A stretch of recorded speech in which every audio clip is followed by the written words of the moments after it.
South Kitsap High School and the traditional homecoming football game. We're coming to you live right here on SKTV Wave Digital Cable 205. We're also streaming this game tonight live in high definition on YouTube. You can find the link of the game by going to the school district home webpage, click on YouTube link, and you can watch that game in high definition TV. Tonight, the Wolves take on Rogers High School. I'm Brian Pickard, and joining me tonight in the booth is Phil Neninger.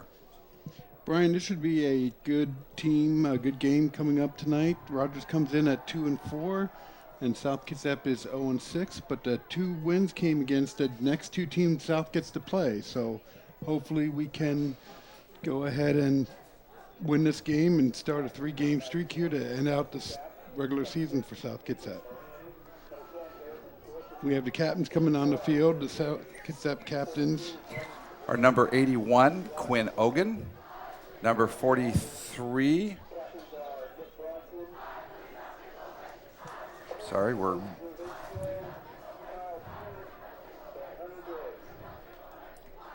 Norman Padronis. Number 6, Nathan Marin. And number 10, Garrison Glisson. So the starting offense for South Kitsap we're going to announce them right now. Starting at wide receiver is number 2, Alec Johnson.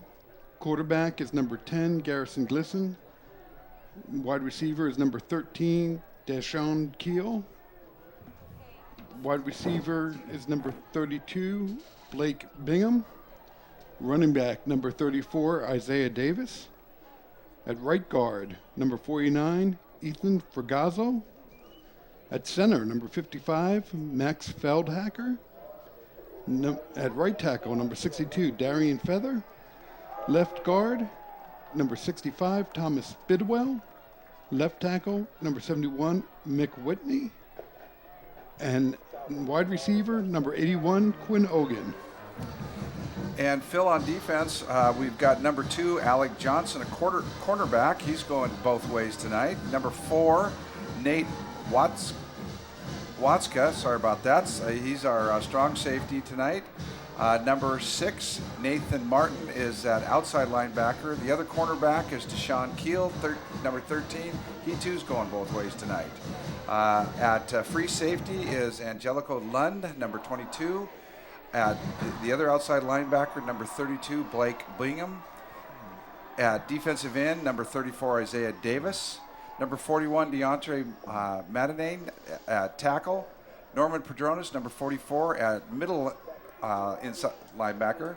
And number 49, Ethan Fergarzo, defensive end. And filling out the final 11 is Max Fieldhacker, defensive tackle. And they're getting ready for the kickoff tonight. And this could be a good game tonight. I got that feeling, Phil. Yeah, I do too. South Kitsap is in their black uniforms, and the Rogers Rams are in white. And getting ready to kick off for South Kitsap is number 18, Kyle Failing. So, again, we're looking for a good game tonight. South has had some struggles this year and, playing a very difficult league. So, it's And how good would it be to have a victory tonight with a homecoming game tonight, hometown crowd, people coming in from out of town and coming out. We have a decent crowd tonight, and the kickoffs, I'll hand it over to you, Phil. Kickoff's down to the 12-yard line. Rogers picks it up, runs it up the right-hand side. He's got an opening, and a good job to get him out of bounds about the 40-yard line. So that was a nice run back by the Rogers Rams. That was their number 1, which is Tyrese Rio Strap. So South Kitsap will start off on defense. Rogers has the ball at their 40-yard line, running what looks like a spread formation here. We haven't seen Rogers. They played away last year, so we didn't get to see the game. But we've got 3 receivers out on the left side. He's in a shotgun formation. So it's a pass out to the left-hand side to number 34. He's taking around. Big gainer, nice powerful. That's Hunter Briggs with the 30-yard gain on the first play of the game. I think they're giving him a full 27 yards on that catch and carry. Defense has to step it up a little bit better than that. I mean, that's the first play. It's a short little pass. Rogers goes with a no huddle. They look to the sideline for signals. So Ram Pistol, this one's a handoff inside. Nice Good tackle. job. Excellent job by South Kitsap. That's number 6, it looks like, which is Nathan Marin. So coming on up and making the stop for a loss of about a half a yard for Rogers. Big night, big crowd out here. Rogers ready for a snap. It's another pass play. Quarterback's back, gets hit as he releases, and it's incomplete. It's nice pressure by number 42, Mason Quinn. So that brings up third down, and third down and a long 10. One good pass play so far, and otherwise South is doing a great job of standing up and stopping them. So waiting for a snap. We have 3 receivers off to the right side. Quarterback's looking up the middle. Off it's incomplete. Great job again by, I think that was Nathan Marin. He's already having a game tonight, Phil. Yeah, he's doing a great job in coverage, and looks like it's fourth down, and the Rams are going to go for it. And given the situation, I agree. I mean, if you punt, it goes in the end zone, you only pick up 13 yards, so you might as well give it a try. But South is looking for a stop and a turnover on downs. Again, 3 out to the right, 1 receiver to the left. Pass out to the right. Caught, and in for a touchdown. That's number 1, Tyrese Reel's trap. So that's the returner. He looks quick. He made a move, and he was wide open and ran straight untouched into the end zone. Unfortunately, that's a tough way to start for the Wolves. Great way for Rogers. You know, 4th and 13, 4th and a long 10. You really hate to give that up. So Rams are ready for extra point.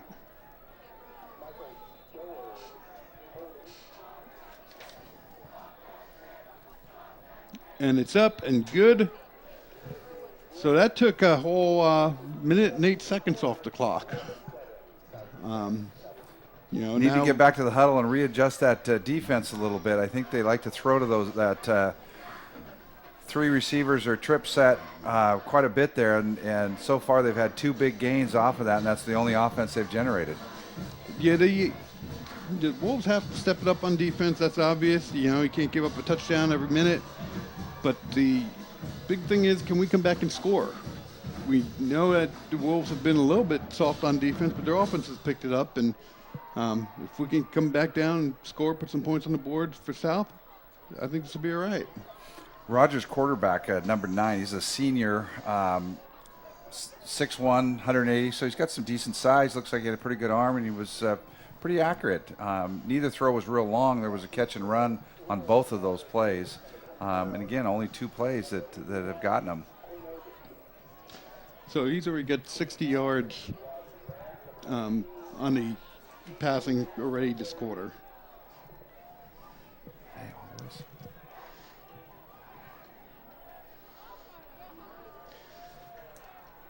So back to receive for South Kitsap is usually it's Mr. Ogan. Mr. Ogan, and I'm trying to figure out who's back there with him. We don't have a great angle from the booth here. Quinn Ogan has been fielding a lot of the kicks. Short kick dropping at the 14-yard line. Bring him back, makes a spin move, and brings it back up to 28, 29-yard line. I don't believe that's Mr. Ogan. I believe that's the other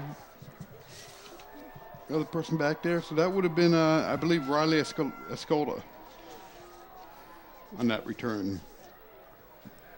We're situated up here on the roof of the school, which is we sit right about the 20-yard line, and that was on the far other end. So it's a little bit hard for us to pick up the numbers sometimes. So we'll do our best, you guys, and we apologize for any wrong calls on kids, because we know that's nice to be the right name to be told. We'll do the best we can. So South Kitsap starts out with a quarterback run by number 10.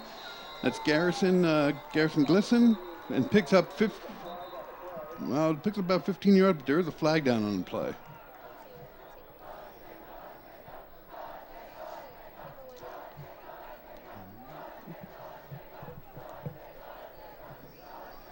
So we're waiting for the call up here.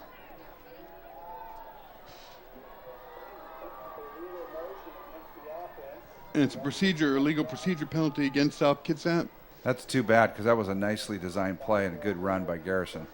Yeah, it was a great run. Good to see that we can we have a good offense. First play, 15 yards. It comes on back, but that bodes well. So very interesting. Both teams run similar offenses, it appears, except maybe the focus might be more running for South and a little bit more passing for the Rams. South also they have trips right. They're spread out pretty evenly across the whole wide side of the field. And this is a designed pass play for Garrison. He's got a man open, overthrows him. That is intended for number 13, Deshaun Keel. And he comes up hobbling a little bit. So you don't like to see any of these kids get injured, even banged up, but hopefully that's just something minor. He's just off the sideline. Trainer checking into him. You know, it's a great night for high school football, Phil. These are the nights that I know you and I both remember back in our day, as well as watching our boys and going through the years and stuff. Yeah, it looks like, we've had a lot of fun in the stadium. It's a beautiful stadium. Looks like there was a illegal man downfield for South Kitsap. I'm not sure if they're going to take that or not. They're declining the penalty. But yeah, Brian, this field is beautiful. It's the Kitsap Bank Stadium that we get to be in here is just fantastic. It's a safe field. It's the safest field in the United States for these young men to be playing on. So we're very fortunate to have this. South is waiting for the play to come in. Got two receivers split right and another one up on the left top side. Showing blitz. And this is a run. So the ball's coming out to the right-hand side. And that's number 24, DeAndre Davis. And he'll picks up about 8 yards. So South had 2 5-yard penalties. We're down third down and 12. Actually, I guess it picked up 3 yards. They declined to 1 penalty, so. Yeah, that wasn't the best way to start. South can't afford to make some of those mistakes. They got to play near perfect and play tough. And both of those were really preventable mistakes. Oh, it's picked off. They scouted that well. That hurts. That was well scouted. The defensive end came on up, really picked off what would have been a pitch, and the Rams score a touchdown. So really nice play by Joshua Connors. That's us, but by the Rams there. Obviously scouted that play out, and Josiah Drain. He drained it. Took it on in. So very unfortunate for South. And hopefully, again, we need to get the ball back on its kickoff and go ahead and get some points. So I thought they were low kick. Well, they got it. But they got it. So it's 9:38 in the first quarter, and it's 14-0 Rogers Rams. Really unfortunate. I think that play had some distance. He had some blockers out there, but just really well read by Rogers. Yeah, Garrison's just got to take a little bit better look there. I think he was doing a good job of looking at other receivers and things, and he just turned and fired. And unfortunately, the D end had it well scouted and stepped right in front of it, and no one in between him and the goal line. Yep. So we have number 24, DeAndre Davis, and I think number 81, Quinn Ogan, back to receive this kick. And the kicker is 9th grader Ethan Latier for the Rams. So he's going to be around this league for a while, so let's see what he's got.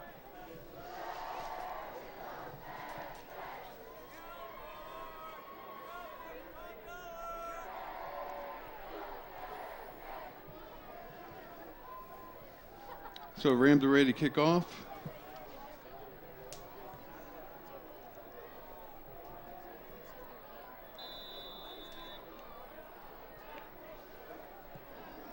Again, keeping it away from Quinn Ogan, who's had some nice run backs. Picks it up at the 10.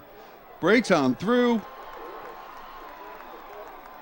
Still on his feet, all the way up to the South Kitsap 47-yard line. There's a flag down at the end of the play, out of bounds, maybe a late hit. Not sure on that one, but the official on the far right side threw the flag late after the tackle, so something was going on out of bounds there.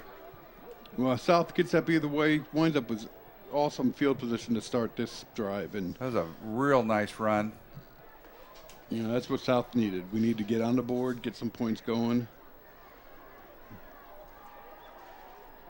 That run back was DeAndre Davis, number 24. And I'd give him about 37 yards on that run back. He put on a couple little moves in there, but he just ran straight up the field and almost got away from the tackle there at the end. Would have, potentially picked up another 10, 15 yards, or if not, gone all the way. But went out of bounds. We're waiting for the call. I'll let you take it, Phil. Looks like it's against the Rams. Yeah, they're marching 15 yards, so I think that's unsportsmanlike conduct against the Rams. I'm guessing it was late hit out of bounds. So South Kitsap now has the ball at the Rams' 38-yard line. It's not a bad way to start a drive. Yeah, that's a great way to start, as long as we can keep turnovers down and keep it moving. We pick up a score here. We're right back in it after a really tough start. But this offense, they can move the ball. Yeah, that's a given. And Quinogan's back. Garrison is it back to pass. He's got man open. Didn't look early enough. That was Deshaun Keel. And I think little miscommunication. Garrison expected him to stop in a hole there. And yeah, that was too bad. He was open there for just a little before he saw him. That would have been a nice gain. But that's all right. They still got good field. Oh, we got another flag down. The last broadcast we did several weeks back, Phil, we saw yellow handkerchiefs almost every play. I hope that doesn't continue tonight because it really interrupts the flow and takes away from the game. I understand you got to call the things and all that, but sometimes I don't know. This is a sideline warning against the Rams, so it's their first warning. The next one would be a penalty. Real easy on this field to see where you're supposed to stand. You're not supposed to be in the white box at the sideline. It's bright. But, yeah, I agree. It's like you say, no excuses. They should be able to see that. Someone probably just getting a little excited over there, either coach or player, and here we go. And that really is a safety issue. Somebody goes out of bounds, you don't need 10 guys falling on them. So Quinogan takes this. I keep saying Quinn, but Garrison takes the snap. It's a run. Couple of nice moves. And that's a 17, 18-yard run. And that's, that's DeAndre Davis, number 24.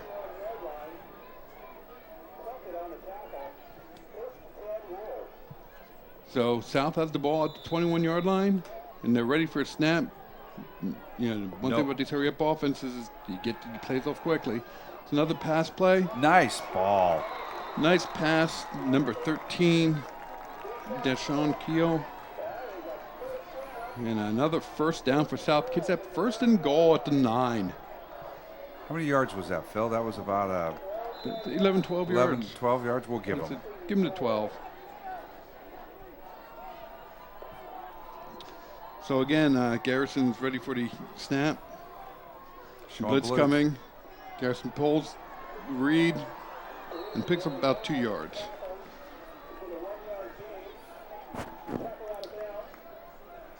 The Rams are showing early that they're not afraid to blitz. I've seen the linebackers, the outside linebackers, coming several times tonight.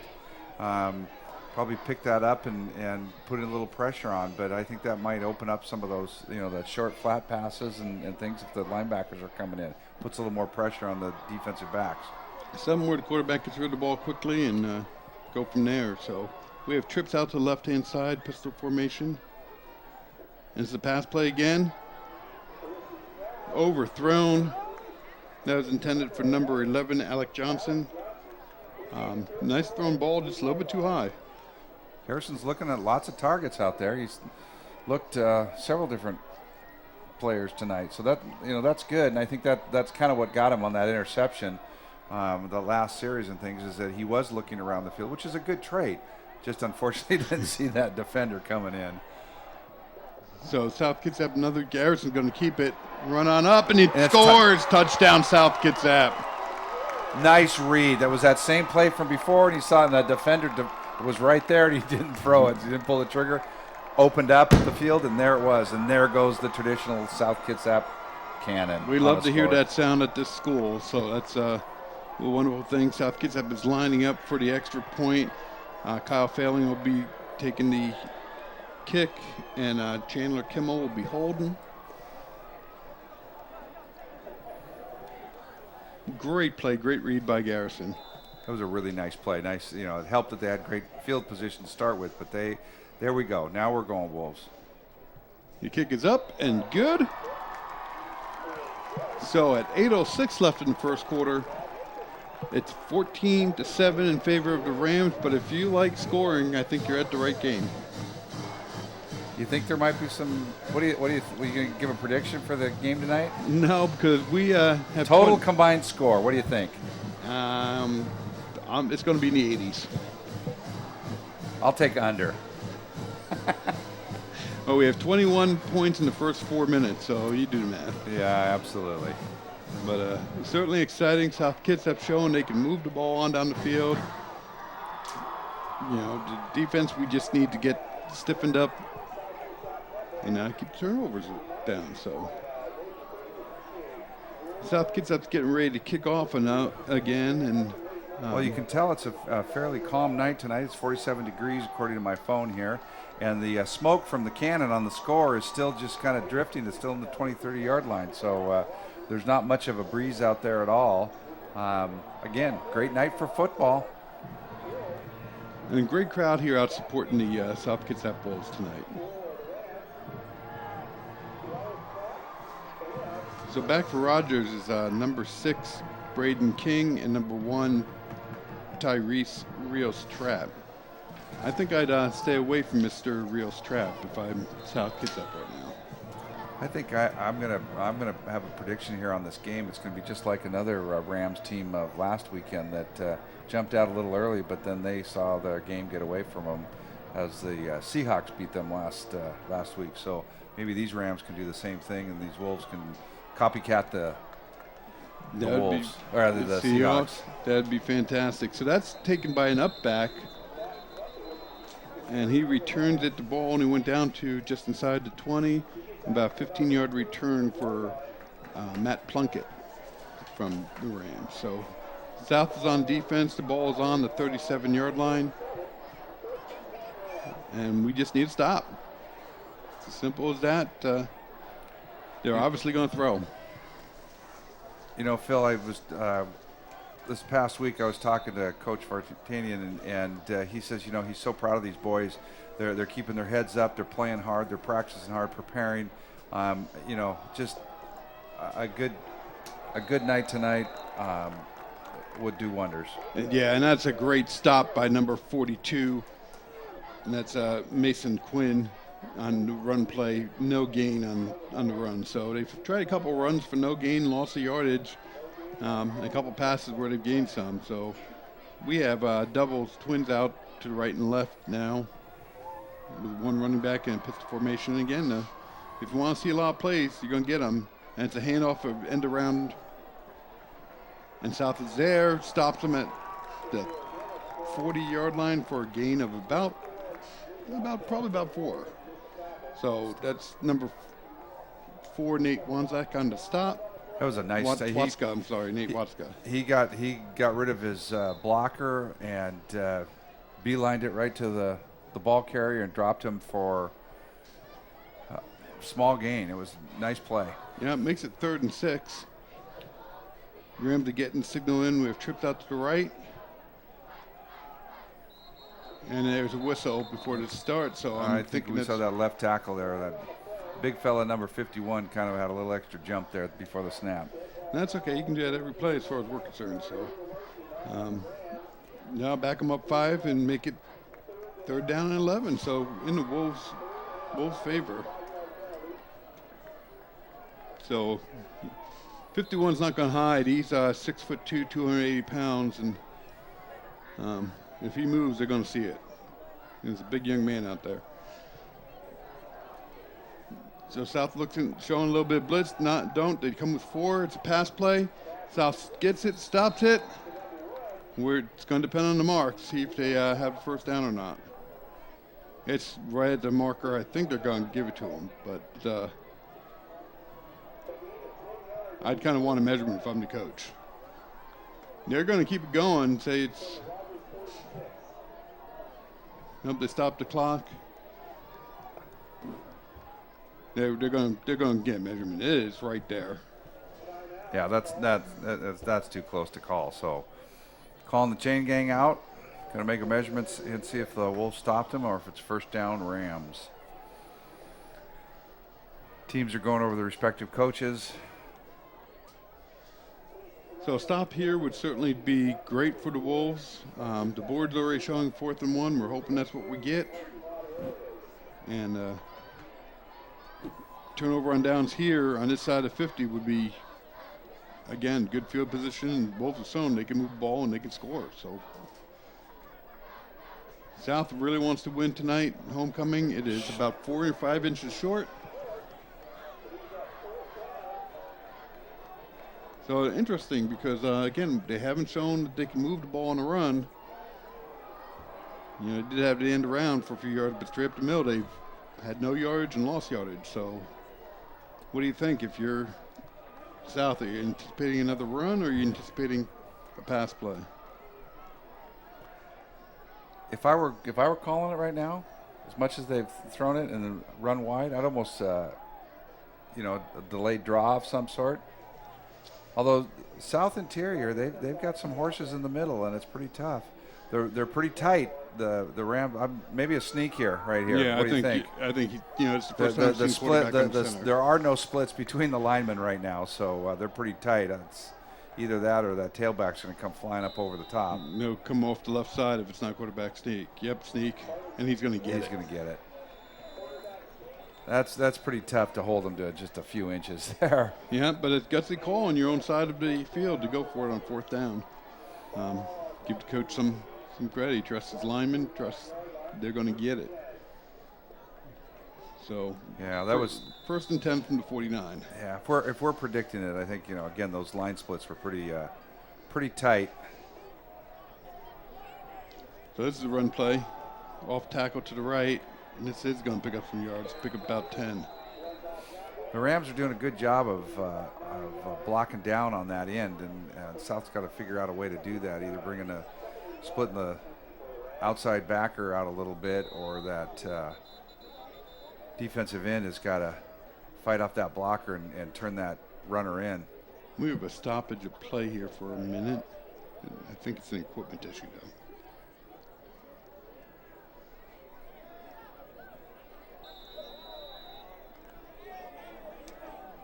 Yeah, when they have those trips to the right, you bring the linebacker out there to cover one of them, and that kind of opens that hole up.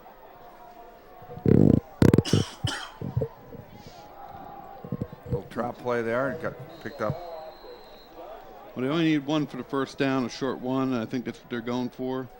Don't know if he got it. It's, again, close. I think they're a little bit. Oh, they're giving it to him. Okay. Right there, about 41-yard line, looks like. Yep. Yeah, South needs to stiffen up here. It's 4-down territory, I think, for the Rams. And again, we need to get turnover and downs and get the ball back. I was just going to say that. I'm gonna call a turnover here for the Wolves. Here would do wonders, wouldn't it? It would be great. Get this drive stopped and go down and put some points on the board.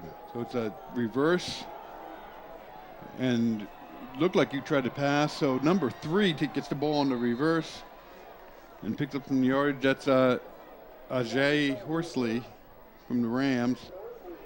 South wasn't completely fooled. They gave up some yard, but that's a play that can a lot of times go in for a score. And Deontay Davis came up and made the tackle. Looks like he might be a little dinged up, but yeah, like you said, they had that.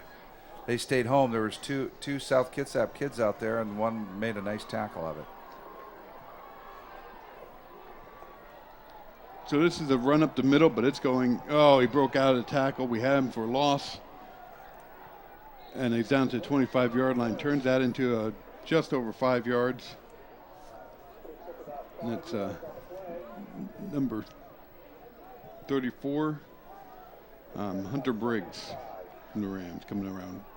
He, that's, you see those good players, that's what they do. They keep those legs pumping, and that's what he did. He was down for a loss, and he just kept pumping those legs, and he broke the tackle. Show him blitz. It's a short pass out to, wow, that kid's fast. That's number 1, Tyrese Reels Trap, and for a score, that's his second touchdown of the night.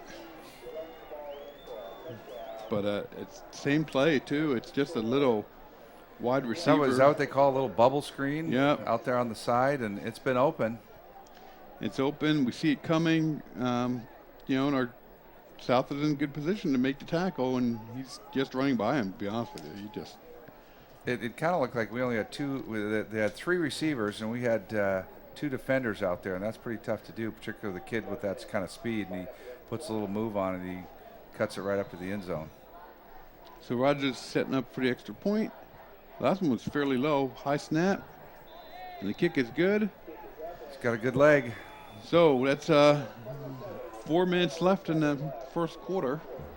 Can I take over on your prediction? And it's 21-7. So again, I can take that. I can change that, can't I? Where are the rules that says I can't? So the thing is that South's offense can move the ball. We've seen that. So it's a matter of getting a stop or 2 on defense, I think, and we'll be okay. Well, even though the Wolves have not picked up that first win of the season, I think you can kind of look at the each game that's gone by. And granted, I haven't seen all the games, but again, from talking to coaches and players and some of the staff that's up here at the high school, they've said that they've seen some good improvement every week. Well, these kids don't quit. They don't quit in practice. They don't quit in the games. They may be down by a bunch, and they stay up and play. I'm not talking about this game. This game, I think like I said, they can move the ball on this team. But in some of the games we've seen, they absolutely do not quit. So back to receive for South Kitsap is number 24, DeAndre Davis, and number 81, Quinn Ogan. They have been kicking the ball away from Mr. Ogan. I would too. I think they've seen some film and said, no, that's not for us. So I think DeAndre Davis will get another chance to return this one. Little pooch kick. Little pooch kick. Up back takes that to 20. And it's down to the 27-yard line. So that was number 32, Blake Bingham on the return.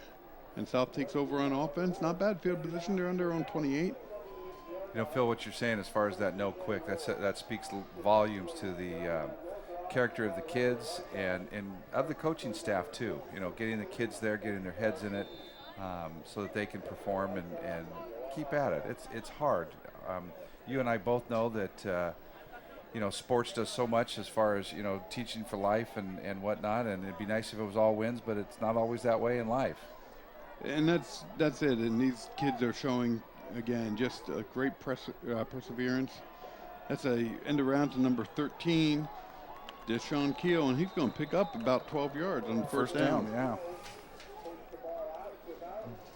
So ball is up at the 40-yard line, so they gave him 11. But again, South is moving the ball just fine against this Rams defense. South gets the play called in. I'm not sure how many plays are going to get run tonight, but this is with 2 hurry-up offenses, we're certainly seeing a lot. Another run play for South. This one's up the middle. A nice move. That's number 34, Isaiah Davis, I believe, with the ball, and he's going to pick up about 6 yards. As a coach, 6 yards in first down, you take every time. Every single time.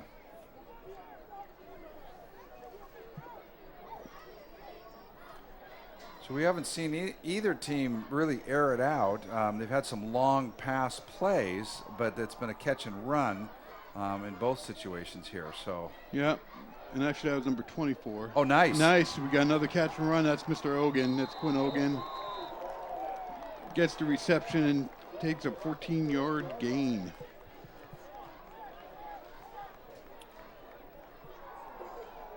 You know, the Ram players were down there were celebrating on that, but I as their coach, I'd probably say, you know, drop them for a loss or less yardage and then celebrate.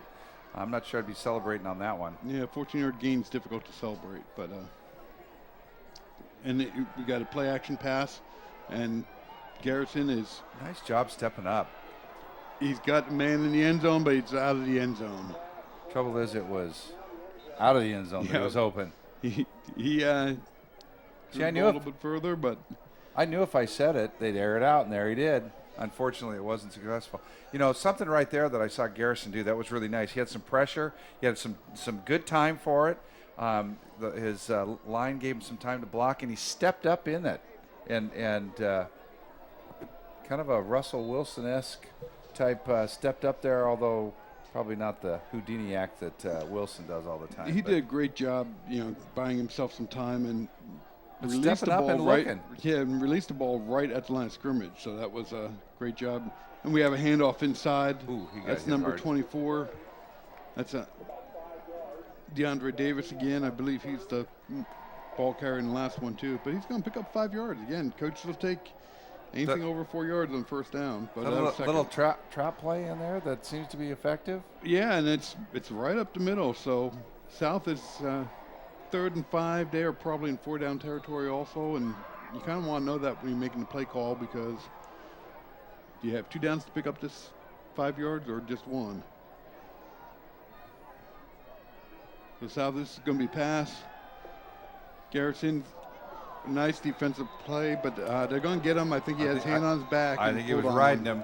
I think it was Yeah. riding him. So that was intended for Deshaun Keogh. And like I said, I think he was being held a little bit as that ball came in. That was a nice throw by Garrison, and right there, a little bit of crowded there with some white jerseys, but It was on who target. knows? Yeah, it was on target. It was a nice throw. It looked like a good play by the back, but you know, they get him on the penalty. So Now, is it at the spot or is it a 15-yard? pass interference in high school is a 15-yard penalty. So That's why we have you up here. You know that stuff. I'm just going, yeah, it's a penalty. yeah, South will have the ball in 20. And first down, I'll take it. Not really too far off from where the spot of the foul was. Probably another, just off by a couple yards. Yep. You know, and sometimes I got to tell you, if you're getting burnt in the end zone or something like that, you know, you're down by the 5-yard line, it's going to be a 40-yard pass play. Most coaches will take the pass interference call. This looks like a blitz coming up the middle. Quick pass. Nice. Nice. To Ogun. Pick up of 11 yards. So first and goal, South Kitsap from the 9. Excellent pass, excellent catch by Quinn Ogan. And South is in business. You know, Quinn's not a real big kid, and yet he plays about 80 pounds heavier than he is. He's just got the heart of a, I don't know what, but he's a tough kid and plays hard. Yeah, he certainly does. Garrison's got the ball. He needs to get rid of it if he can. He's going to take a loss. Ball comes out, Ball but comes out, but South South recovers. Yeah. You think that was an attempt at a forward pass, or do you think that was just a fumble? I think he was trying to position his body to be able to throw it. Probably watching a little tape on Russell Wilson, the way Russell gets tied up like that and then throws it, but that didn't work very well. Once he's getting wrapped up, he needs to tuck that ball in. Yeah, it's second and goal from the 17. And we need to, you know, South needs to score. We need points on the board, and preferably a touchdown. Our defense is struggling. Offense needs to get points on. It's obviously going to be pass play, and it's a blitz. And Garrison throws a pick at the goal line.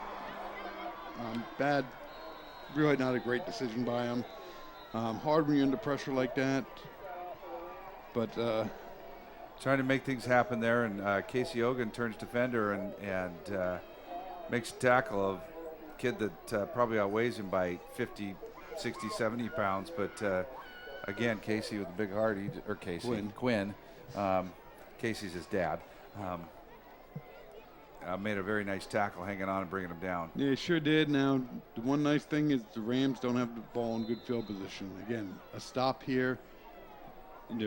They aren't going for it on 4th down from this position. So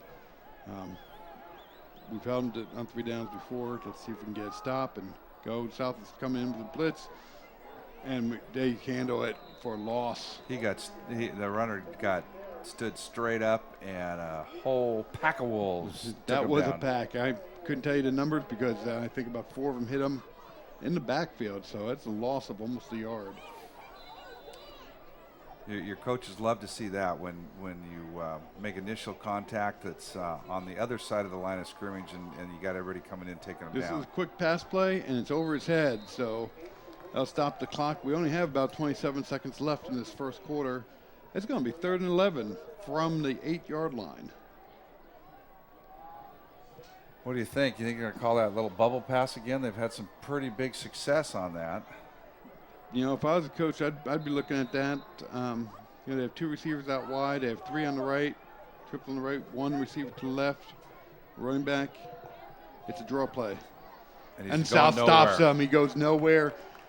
Back to the original line of scrimmage at the 8-yard line. 18 seconds left in the quarter. I think their time will run out, but you think they're going to punt? I think the Rams are going to have to punt, and South's going to get the ball back in good field position. Nicely done, South Kitsap D. Nicely done. So great time to come up with their first stop of the game, and just the timing is perfect. So that's the end of 1. South Kitsap is down 21-7. Should get the ball in good field position to start the second quarter. And in the past I've done a little disclaimer as far as if there are any Rams fans out there listening to this broadcast. Both Phil and I are South Kitsap dads. We're volunteering to do this. We enjoy it.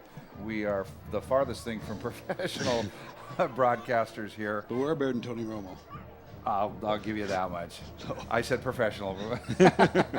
And so we're doing our best, but we know that we have a biased slant for South Kitsap because that's where all our kids have gone through and played various sports and activities and all that kind of thing. So we apologize a little bit in advance, and we try to give it a neutral feel, but it's not going to happen.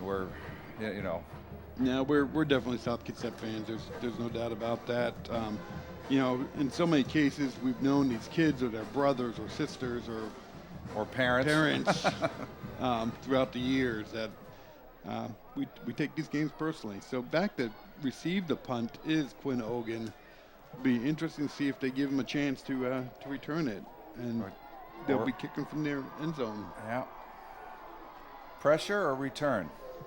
From here, I'd just set up a return because that's number 30, Austin Tugman, for the Rams back. Just catch this ball. Even if he catches it, he gets it on the 45.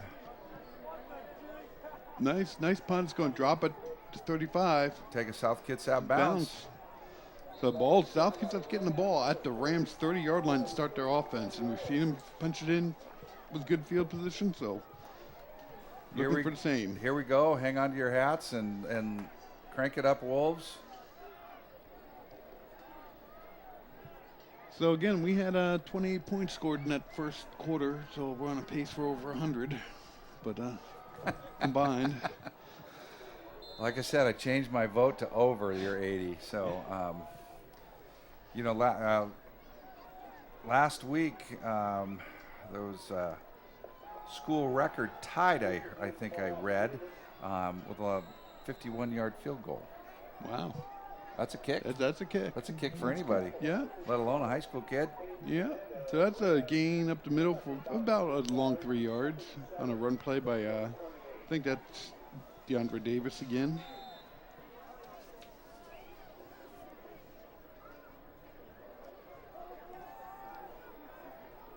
So we have 2nd and 7. Another run. This one by quarterback. And Garrison picks up about 3 to 4 yards. Makes it very manageable 3rd down. Yeah, about 3 yards. Yep. Yeah. So South moving the ball on the ground, which is, that's the old South Kitsap when we're just start pounding the ball.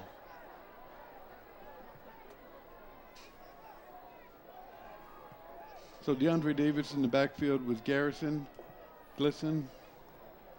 And it's a run off the left side, and he cuts it back up the middle. Great He's run, in. great He's job. going to be in there. He That's goes. a touchdown. Wolves. Sorry, I just had to jump in there. No problem. That's only the 20th time I've interrupted you. I get excited. So great blocking up front by the line. He had a nice hole on the left-hand side and just took it straight up the middle. Used the speed. So did a little high step, and I think he had a little attitude there with that score. Yeah, nicely done. That brings it 21-13, pending the extra point for South Kitsap. And that'll be Kyle Failing in there for the extra point.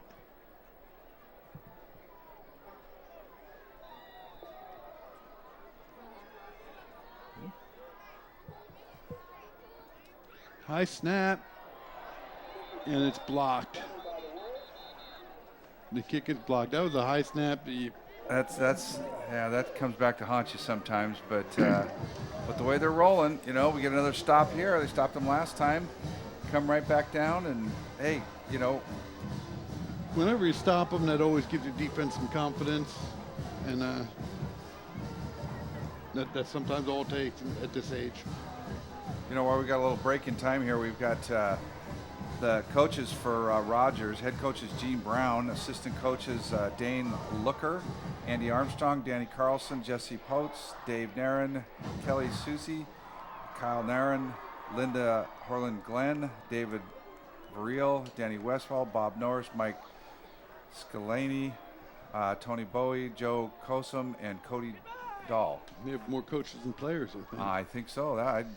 For South Kitsap, your head coach is Corey Vartanian, with the assistants Lyle Prouse, Alex Pfeiffer, Ryan Lund, Rob Ells, Kerry Krumzik, Dan Raymond, Sean Banks, Derek Salisbury, Michael Torso, James Brader, and Joseph Page.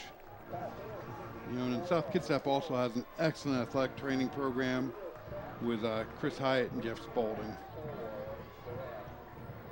So South Kitsap getting ready to kick off again. I think, like I said, I'd keep it away from that number one. He had that nice run back in the first kickoff. Jaws theme going by the band.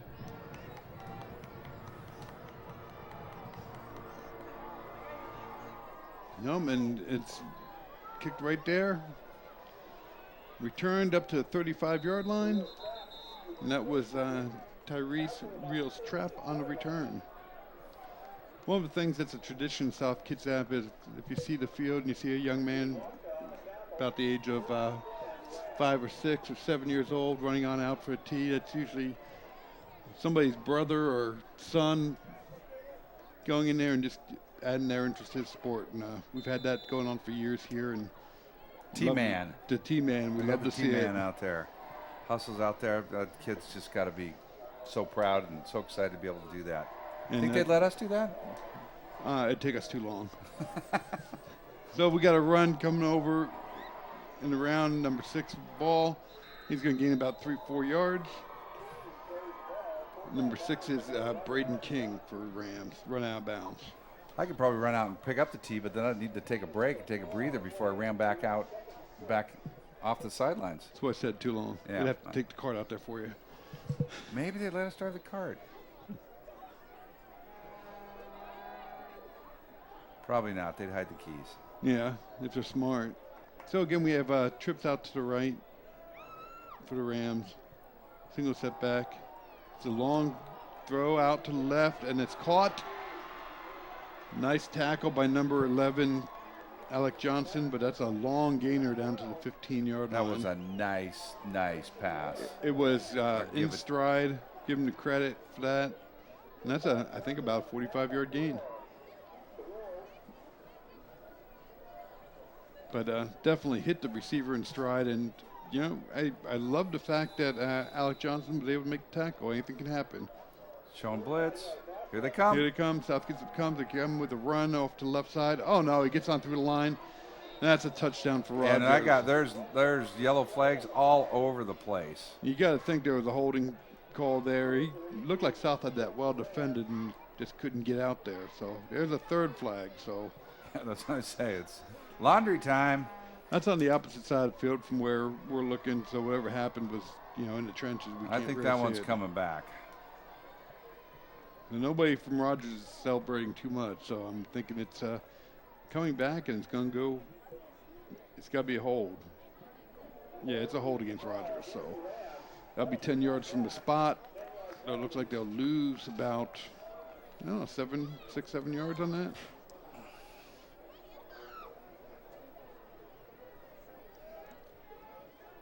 It's a 10-yard penalty, but they only lose 6 from the original line of scrimmage. Well, first down and 16 is a whole lot better than the score. I for the Wolves. kind of agree with you. Not there. so much for the Rams, but for the Wolves. Now they're going the right direction at least. So South again showing blitz, backs out of it. Fake, another pass, same receiver. Wow. That's called for a touchdown. That's number 14. Am I seeing that right? Yeah, the Rams receiver, he barely stayed on his feet. He was stretching out so far, he was stumbling, and he came up with the ball. That was a really nice catch. So that's number 12, Christian Morris for the Rams. And just a great pass thrown stride again. This quarterback's extremely accurate. You give credit where credit's due, and he threw that well. South needs to block this to kind of, get back on track with the extra points and score. So hopefully we can get this extra point blocked. It's up, and it is good. So just under 10 minutes to go here in the first half. And it's 28-13 in favor of the Rogers Rams. It's only 41 points combined score. We're talking half or game? So again, a lot of plays being run. A lot of both teams are fast offenses. Both teams are able to move the ball in the other's defense. The thing that's really kind of hurt South has been really a couple turnovers. So they've given up the ball a couple times. Just want to remind everybody that tonight's game here at South Kitsap is the homecoming game, and so halftime will be a little longer than normal. We've got the homecoming court and all the kids that are involved in that, the band and the whole bit. So halftime will be a little bit longer, and we'll have some student commentators at halftime for that. That's good, because hopefully they can pronounce all names, because we're terrible at that. So. So back to receive again for South Kitsap is Quinn Ogan, number 81, and Deshaun Keogh, number 24. I'm sorry, DeAndre Davis, number 24. Keel's doing a lot, but he's not back there right now. And I, if I'm South, I'm moving the kids up a little bit, to be honest with you, because the ball hasn't gone past the 10. That was after a few bounces. I think I'd want my return men up closer. And this is a real short kick, taken by an up back. Ball's and out. The ball's out. And, as a coach, I used to do that. The kids aren't used to handling the ball. What coaches have to do is tell these guys that that's a fair catch.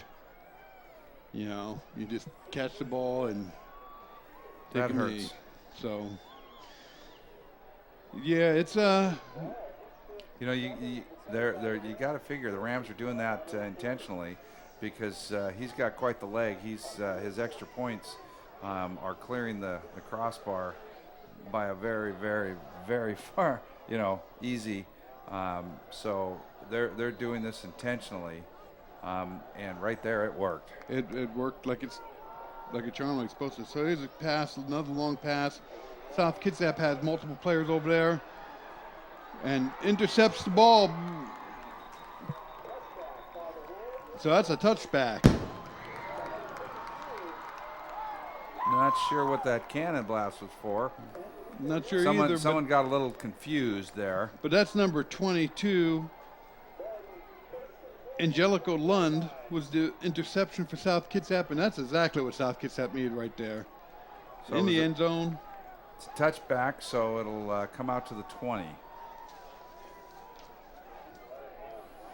So that fumble on the kickoff and subsequent play, it's all for naught, and South Kitsap has the ball in the 20. That's a break for South Kitsap. They really need that one. And we're still trying to figure out why the cannon went off there. Yeah, I think they're just excited. They're just excited. Why not? And that's a handoff up the middle. Just a trap plate to the left-hand side. He was a step away from making another 15, 20 yards. Yeah, that is number 24, DeAndre Davis. He picks up 7 on that carry. South showing they can certainly run the ball against this team. I think, run it down and see how much time it takes off the clock. Another run, this time just off the right-hand side, and it picks up about 3 yards. I think forward progress, he might have gotten, they're looking like they're spotting it real close to the first down.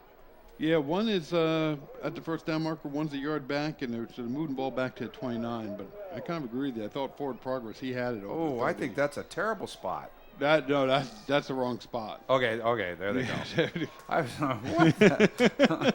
I mean, it was knocking on the door for a first down, and all of a sudden it's 3 yards back. I think I figured out why they shot the cannon off there. South Kitsap kid caught it in the end zone. Yeah, it just happened to be the defender. So, blitz coming up to 1.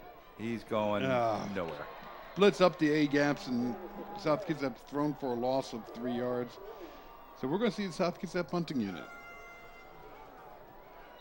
And our punter is also Kyle Failing. He does all our kicking duties, number 18. He's got a good leg. So we have there was a flag on that play. Yeah, I noticed it. I was just waiting for you to. Yeah. Right? I was like, they stopped. There'd be. Okay, it's against. That's going to go against Rogers. So South Kitsap's going to get a first down. Do we see a call? There it is. What was the call? That's that sideline encroachment penalty again, and it's 5 yards on this one. Bad timing for the Rams to come up with that. Those coaches need to talk to those. Maybe it's the coaches. I don't know. I see a lot of backs of coaches right now, and I think again, South will take it. These are young men, and they get excited sometimes. So that's a break. Another run up the right-hand side, cuts it back up the middle. Lowers his head. Nice run. Picks up 15 yards. That's number 24, DeAndre Davis again. You see a kid like that, he gets, he just lowers his shoulder and makes contact, ready for it. That fires up the guys on the line. They're saying, he's working hard. He's doing it all. I'm gonna step up and put that effort in as well. Yeah, I think I'd keep the ball on the ground here. Ooh. But I'm not the coach. Ooh. So that's a pass out to Quinn Ogan. And incomplete. Quinn's a little woozy. He's down for a little bit. First I thought he was just upset, but we'll see what's going on here.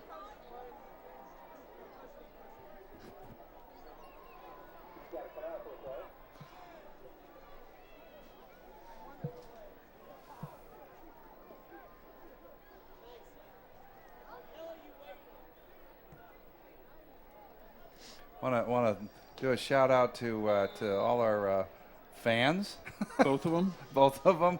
That we're receiving a few texts here, and so if you hear us chuckle, we're getting a few comments.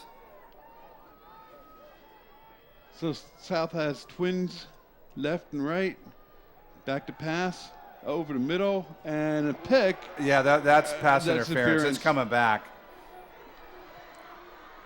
So we're going to see what this call is. I was lucky enough to look right at it. If I'll be shocked if it's not pass interference on the Rams, because I see a second flag out there too. So Wolves receiver was trying to run his route, and the defender just almost like it was blocking him.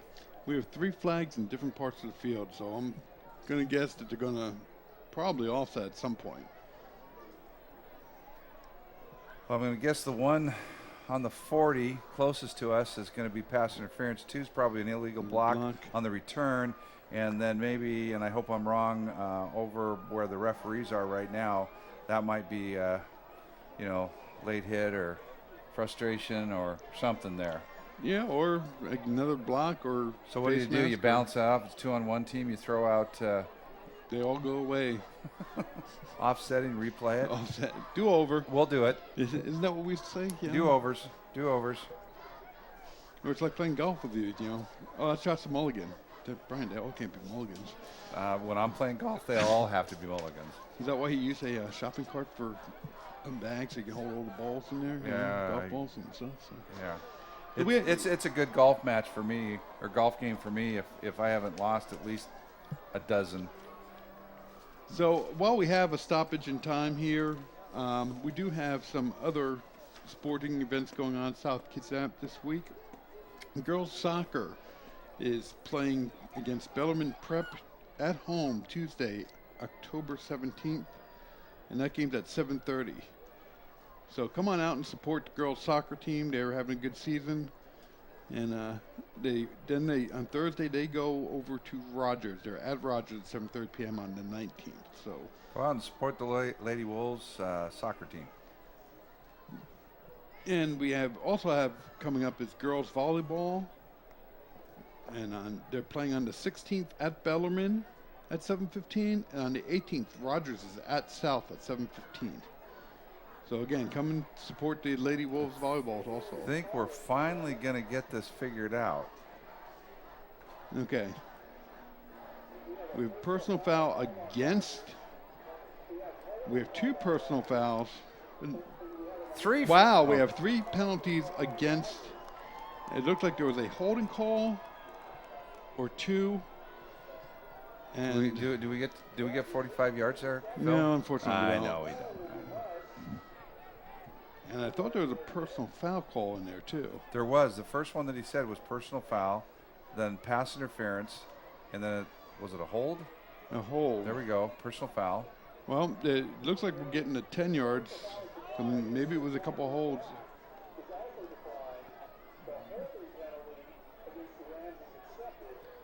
So he came back and signaled 2 holds. So one way or the other, the ball's on the 45-yard line, 1st and 10, Wolves. That's a simpler way to put that. There you go. I don't think I've seen 3 significant penalties in one play against one team. Not for a while. Broadcast. Usually, like I said, usually something to offset, and you. Unless it's Richard Sherman, and then it's anyway. But against one player. We won't go that way. Yeah. And it's good to see Quinn Hogan is back in the game. So he might have gotten a little shaken up, but it was apparently minor. So another blitz up the middle. Garrison's back to pass, throwing it for Quinn Hogan. Good play by the defender. That was number 3, Ajay Horsley. But excellent job by the defender to stop that. Kind of underthrown just a little bit. Kind of needed to be over the outside shoulder for Quinn to have a better chance at it. But that opens up the defense. They've been coming in, blitzing up, run blitzes up the middle, and hitting those A gaps. Now we have a run again right through those gaps. There's a penalty flag down the play. We're picking up about 3 yards. I'm going to guess that's probably a hold. I'm guessing that's a South Kitsap hold, but kind of where it's at. Hold against South Kitsap. Phil, I think we're not. Never mind.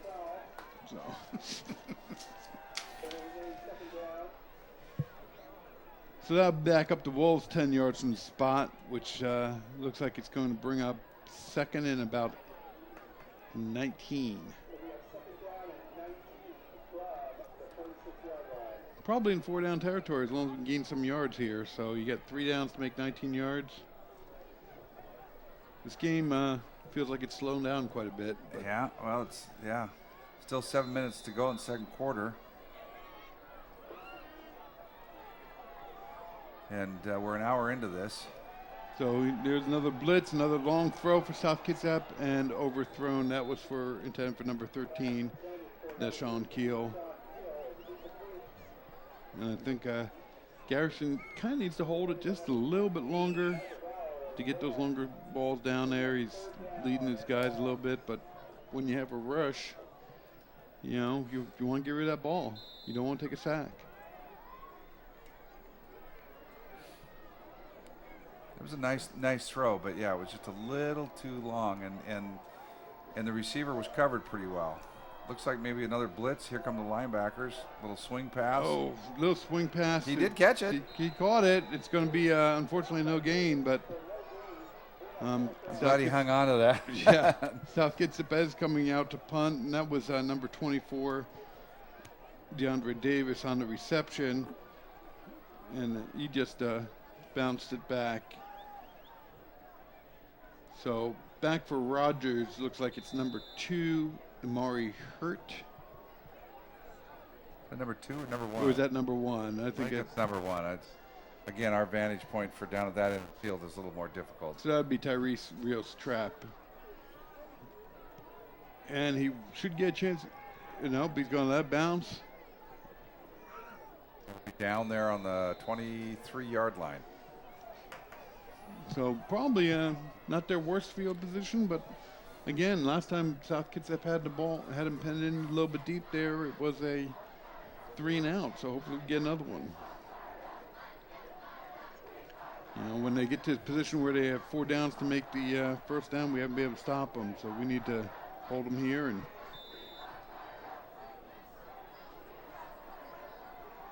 there's a run play. It's going to pick up probably about 3 yards. I think the Wolves defense might be getting a little bit tired. They're kind of standing straight up there on that play. They got to get down in their athletic position and stay low. That way they're not going to get pushed back. Well, they've been out there for a lot of plays. There's certainly, been a lot run this half. So here comes an end around. Good job turning back in. South Kitsap gets on them. I think Rams just got a flag. Yeah, I was going to say Rams. I was about ready to say that I think they got away with a block in the back. But that's really not where I saw it. So he's pointing against the Wolves, so something's going on. Well, I see a couple flags on the field right now. Nope, one's picked up, so it's just the one flag. So really shouldn't take that long when you only have one flag that you're talking about. But yeah, they're trying to get it right, which is good. Dead ball, personal foul against the Rams. So that means the play counts. I'm going to guess what one topic is that at halftime that the Rams coach is going to be talking to his players about. Knocking that stuff off, because that can kill you. I mean, they have a decent lead, not a huge lead, but they're going to shoot themselves in the foot. They keep doing that. So what they're looking at here is, did they get the first down because it was dead ball after the play? So if they got the first down, they'll be 1st and 25. Or they'll just move back 15 well, they're get the first down. Bringing the chains out right now to measure to see if they got the first down. So it's either going to be 2nd and about 15, or I think they move the whole ball back and get 1st and 10, but it'll be back inside the 20. Looks like they're going to. Wow, that's really close. They are short. So I think so. This works Coach out Phil, what do you do? Well, you take the penalty and make it 2nd and 15. That's I think that's a break for the Bulls because 2nd and 15. Yep. I agree. This deep. Again, you have 2 downs, get to 15 yards, and South have shown they can stop them. So we just need to stop them for 2 plays, get the ball back, and drive on in and score. Got to watch that long pass. They've shown it now. I do remember a while back I was saying that no one's aired it out, and since that time I think South and Rogers has thrown the deep ball probably half a dozen times. Yeah, there's no doubt that I think Rogers has a bit of a mismatch one-on-one against our right side corner. And in high school you just get some players who are talented, and we need to give that corner a little bit of help, and we did last time, and that seemed to work. So, phrase I've heard before. Sometimes there's some men out there, and then there's some boys, and whatnot. So they are marching off 15 yards, brings the ball back to the 18-yard line.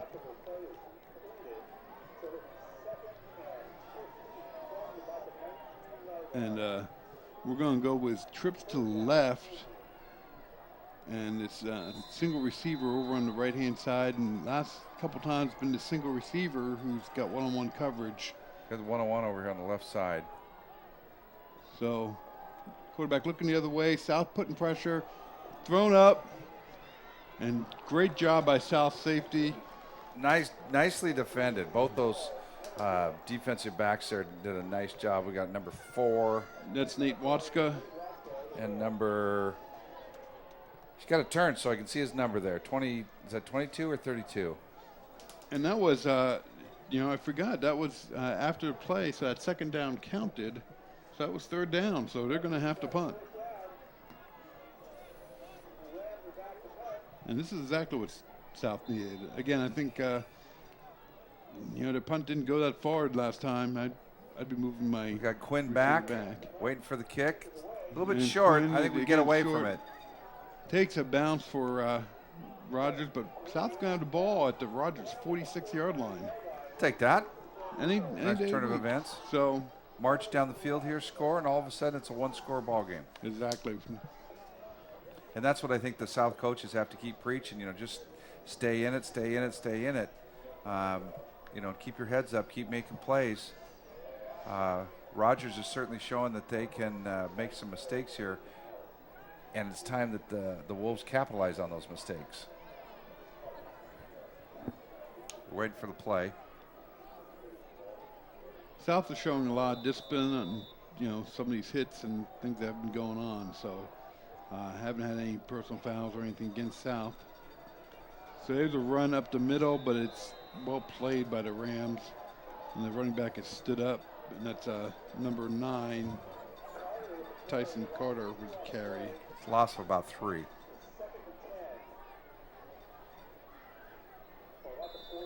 So it brings up second and about 12. So they gave him some forward momentum. Okay. But he just loss of 2. The line just came right on through at that time. We need to do obviously a little bit better blocking. Rams blitz just about every play from somewhere. So there's a pass out to the left-hand side. Cut up the middle.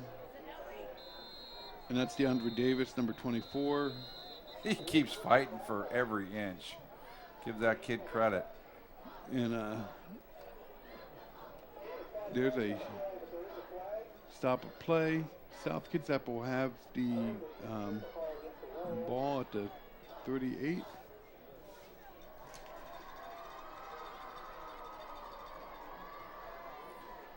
Davis, he's not the biggest kid in the world, 5'10", 155 pounds listed in the program.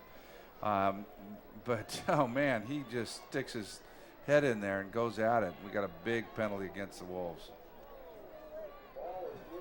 So they,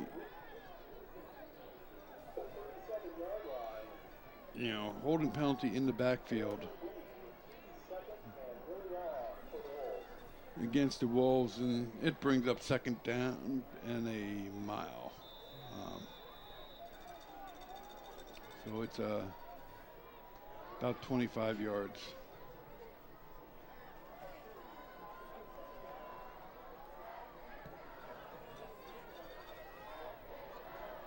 So South gets snap, going back for pass, dumps it over. Oh, almost picked off. He's looking for Quinn Hogan, cutting across the middle, and who was open? Number 4, Dalton Sullivan. No, that's the wrong team. Sorry, number 4, Nick Bronson from the Rams. I think Reddy Eyes got his hands up. He's a pretty tall kid, so he's 6'3", so yep. Get those hands up there, and knocked it down, had a chance for a pick. So in a way, fortunate for South. At this point, you got third down and a bunch of miles to go. I think I'd just throw up and see what happens. And he had no chance. He was taken down hard. He was hit. He stepped up in the pocket again, but then secondary rusher drove him into the ground. That's tough. That's too bad. They couldn't have gotten something out of that. So that's a loss for South Kitsap, and brings up fourth down and half the field to go, so they'll be punting. We Yeah. have 3:30 left, so at this point, you're South Kitsap, you want to get the clock down, punt, and then, hold them. And don't let any more points in. Oh, low snap. Ball's on the ground. Wolves recover it, but it really doesn't make any difference there. So that's too bad. The Rams are going to take over at about the 14-yard line, 14-yard line. So 3 minutes left in the half. Rams have the ball on the 15. First and 10. Driving in. I mean, this is, again, field position just can't give any team. Again, just a reminder at halftime, we're going to have a big show here because it is homecoming. So, the band is going to be playing, and they're always great. So, and then we'll have the kids out in the court, homecoming court. So this is a quick out to the left-hand side. Wow, one play, 15 yards, and it's a score for the Rams. So that's too bad. That's tough. The only good thing is if they're going to score, they scored quickly. We have 2:55 left on the clock and an opportunity to put some more points on the board for South Kitsap. They should, get this kick off and get some good field position. So South Kitsap has shown on numerous times that they can compete with, at the beginning of these games, a lot of these teams, and just some mistakes have been costly. Mistakes and run out of gas. So that kick is good, and that 2:55 left in the half, and it's 35-13 in favor of the Rams. Really, I think South Kitsap could put up some points before halftime. Help the cause, wouldn't it? Then they get the ball to start the second half, I believe, don't they? So that would put them back in the game.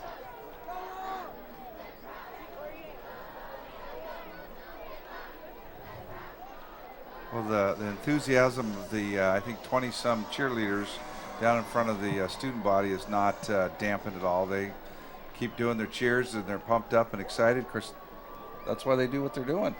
Yeah, it's they're doing a great job. I'm looking at South Kitsap lineup for this kickoff.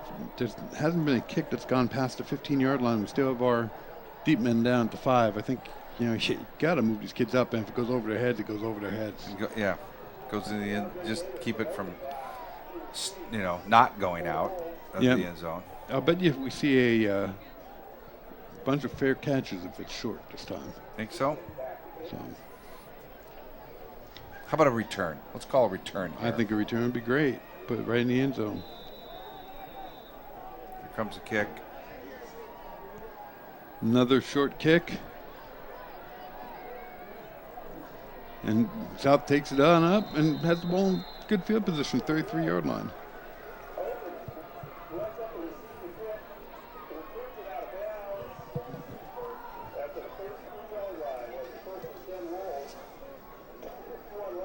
Good to see Gilson back out there. I thought that last play that made it fourth down and the Wolves had to punt, he took a hard hit, and the coaches were kind of checking on him. Obviously he's okay, or he wouldn't be out there, so it's good to see that he is and he's okay. So South has plenty of time, 2:51 left. Put together a drive here and get some points on the board.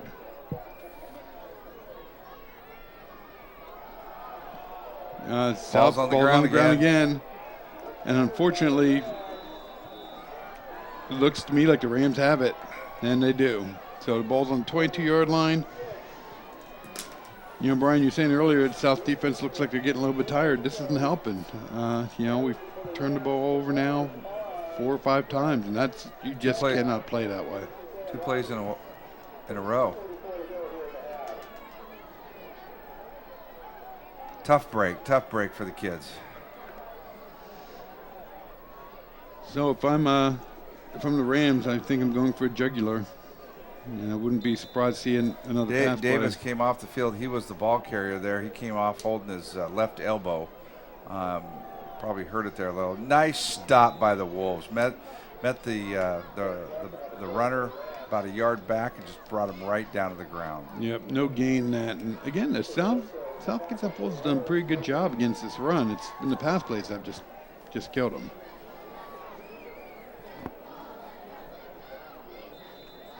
You know they're going to put the ball up in the air. I think South is blitzing in this one. Bringing the farm. And they get to the quarterback. There is a flag on the play. Flag's about 5 yards downfield. I'm thinking maybe some defensive holding on a receiver. No, we have illegal men downfield on the Rams. That's another costly mistake for them. It's going to cost them 5 yards.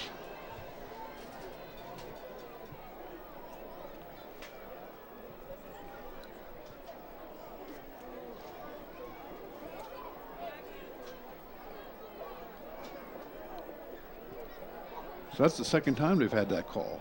When you have a passing offense, you can't have your guys getting too far downfield and costing you yardage. Yeah, Lyman got to stay home.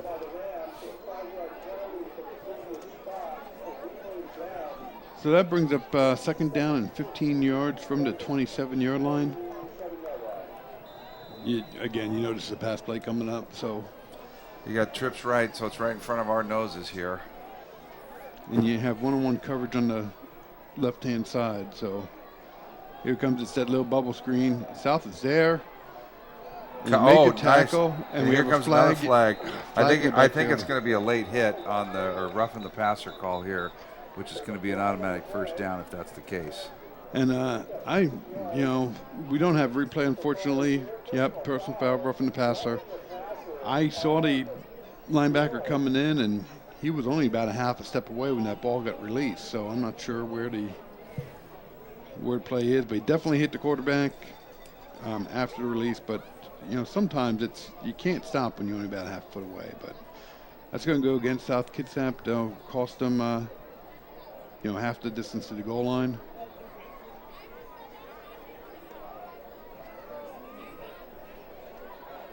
And it'll be an automatic first down. So we got 2:03 left in the first half. High scoring first half. Wolves trying to keep the Rams from getting in the end zone one more time.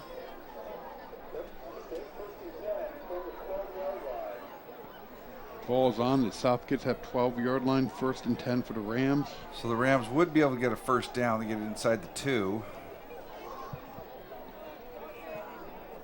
We're going to have trips left again. One running back. When they've been in this, they usually just he's a blocker. No, it's a delay handoff. And South is ready for him. He does manage to sneak up a yard or two. So it'll be second down and 8 from the 10. Yeah, out of that field, just in between the goal line and the extra point line, there's a yellow dot, and I keep thinking that's a flag. Okay, the play's in. So another rollout for quarterback pass play. Receivers open but overthrown. That's a tough throw for anybody, and particularly a high school kid like that.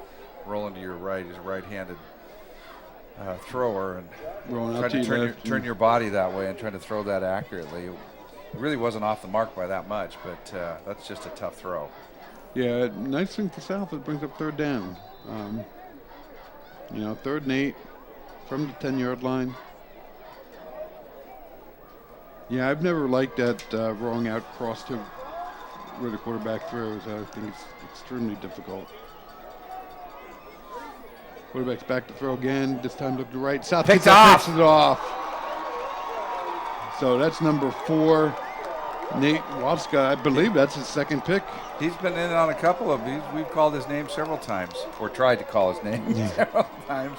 Nice job of stepping right in front of that. Nice defensive play.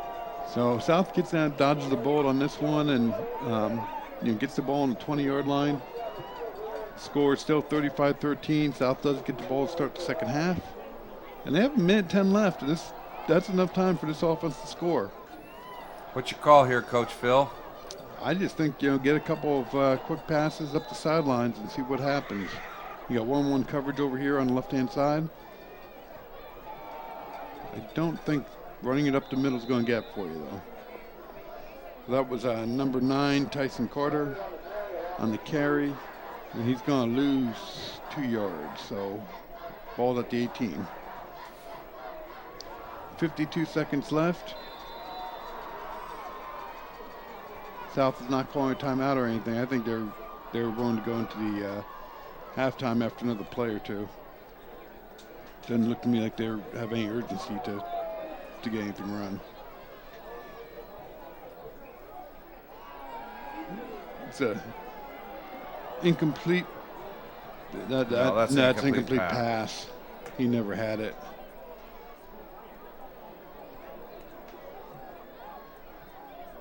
Let's see what they call.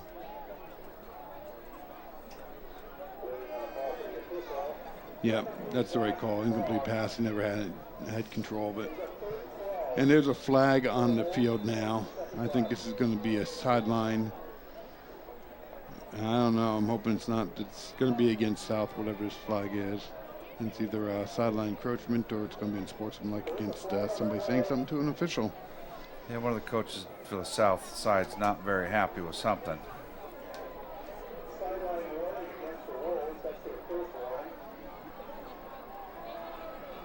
Nope, they picked the flag up.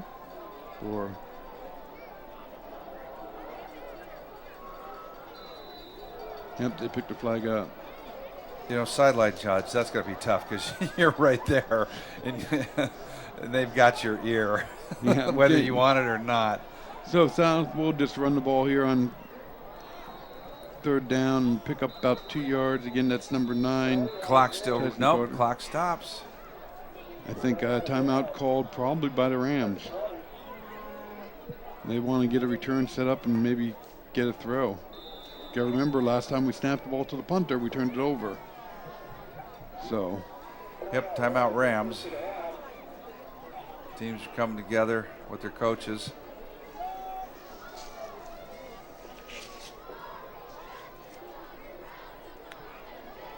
Well, we'll get this in while we got a little timeout here that,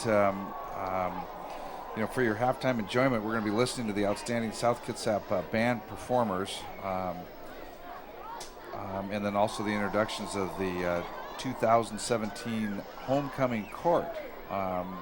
Phil and I are going to step away from the mics and hand them over to Maggie and Sarah here. They're gonna share with you all the halftime highlights of homecoming festivities. As the band gets ready there, I'm going to little plug here. The Noontime Rotary here in South Kitsap donated over $6,000 to the band. The band has about 230 players, and they needed more uniforms, and the Rotary stepped up. So thank you, South Kitsap Noontime Rotary. So South back to punt. Again, last time the snap was interesting. This one's a good snap. The Rams come to try to block it. It is returnable. And South does a good job covering. He's actually going to probably lose a little bit of yards on the return. So you're going to give him about 4 yards of forward motion. So 4.1 seconds left in the halftime. So enough for one play. Barring a penalty, which we've seen plenty of tonight. So hopefully we can get through this and get out of here. You're going to put a deep center fielder here on defense, make sure no one gets in back of you. Looks like they're going to play pretty straight up D. I think I'd drop something deep. I'm not, I'm looking at this one-on-one over here on the near side, and we have trips over on the far side. Not going to just take a knee. This is high school football. I think I'd be throwing it. And we got the ref stopping. Then we had another timeout called. This time by South Kitsap. So I think they saw what the offense looked like and said, okay, we're going to call defensive suit. Change our defensive call. Here's a play where, I think you either put in another rusher, linebacker just a rush, and add another defensive back deep. Put your fastest guy in back and make sure no one gets in back of you. And someone fast coming off the edge in front to not give the quarterback a lot of time, Well, since we're, making this up, and Michael Bennett coming up the middle. There you go. Might as well. KJ Wright? Yeah, a couple 6'7" guys wouldn't hurt us right now. There you go. Okay. As long as they're fast. So the Rams come on out. South Kitsap's coming back out on defense. We've got both teams out here. It's taking us, I think, longer to go through these last 5 minutes of this half than the whole first quarter took us. So this is a little bit more of defense I would kind of expect. South a little bit deeper. This should be the last play of this first high-scoring first half. So it's just that little bubble screen. Try to get the guy out in the open field. He's making some distance, but South is there. Oh, he took a shot. He's going to fill that in. Here we go with a flag. Oh, and if it's against the defense, we're going to play another one here, Phil. And we have a hurt player in South Kitsap. I think that's 13, Deshaun Keel. Or is it, again, kind of hard to see on these numbers. One of the things I look at right now is you have all these kids taking a knee, and people think of that as good sportsmanship, and I understand that. It's really something that a lot of coaches stop doing because if this takes a while, it's only 48, 50 degrees out there. These kids have been hot. Now they're not moving. They're cold. This is when the kids tend to pull muscles. I actually don't like to see this as a former coach. You have your kids be respectful, but walk them over to the sideline, keep them moving is, kind of what I like to see. No, that was number 43, so that's Norman Padronis, linebacker, coming up the field. Hopefully he's holding his arm. Sometimes all that is a stinger. If we're lucky, that's what we got. You hit that nerve cluster, and I've seen that happen to some kids before, and you feel like your whole arm's about to fall off. So we still do have the flag out on the field. We have an exceptional athletic medicine program, so we've got 2 professional trainers as well as the student helpers that are taking care of these kids. Yeah, he's kind of indicated there's like a hit to his upper arm area. Yeah, so hopefully that's all that is a stinger, and that goes away for him. So this flag is against the Rams. So personal foul, and South will decline it, and that'll end the half. So that's the 3rd personal foul against the Rams. So at halftime, the score is Rogers Rams 35, South Kitsap Wolves 13. All right, Maggie, Sarah, it's all you. Enjoy halftime, everybody, and stick around for it because it's going to be a great performance. And we'll talk to you in the second half.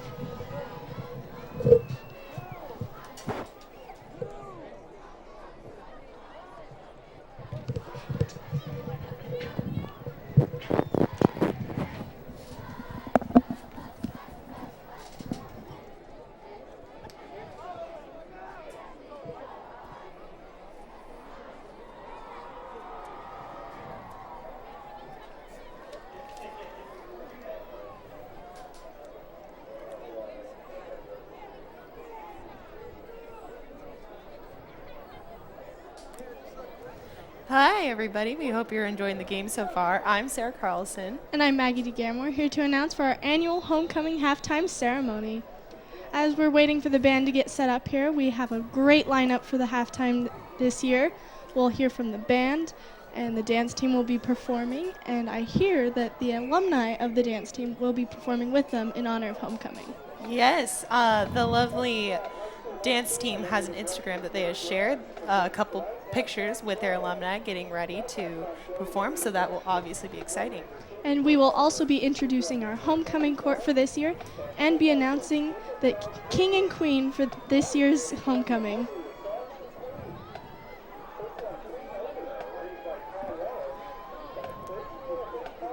All right, looks like the band is about ready to go, so I think we'll hand it down to the band. Sounds good.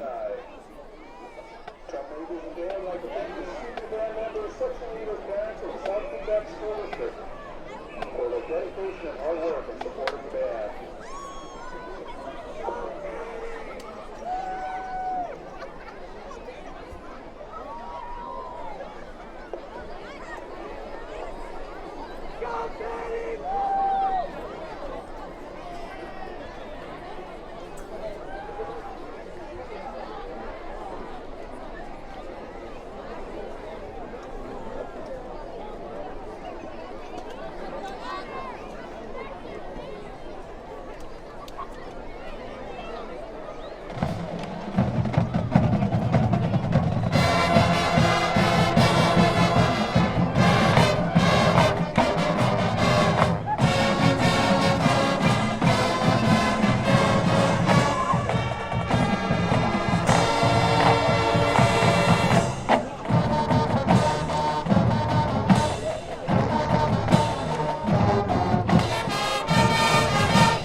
excited to welcome 5 decades of alumni of the SK Dancing World Team to perform with the SK Marching Machine. Thank you so much for being a part of our program's incredible legacy and making this homecoming truly memorable. We love you. Go Wolves. Dancing is coached by Linnell Vanderboss, Captain Sabrina Kramer, Grace Ekman, Maddie Nichols, and Steve Aruda.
Wow, that was a great performance by our band and our dance team. And especially it was really nice to see all of our alumni back from the dance team. Yeah, and I think the crowd really loved it too. They've been really excited tonight.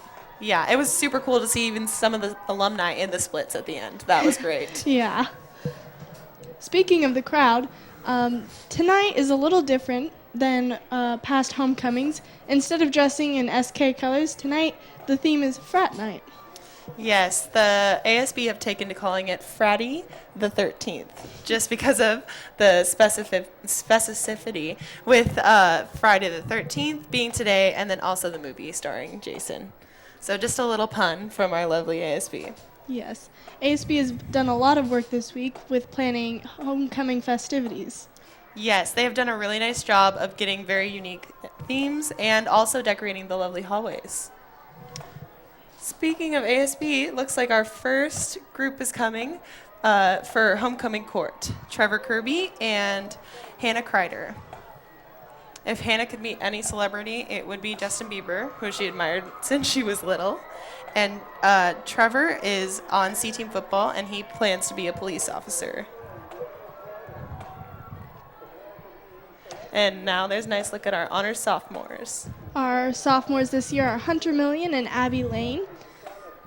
Hunter would like to be a pediatrician after attending the University of Washington, and Abby plans to also go to University of Washington and become a physical therapist.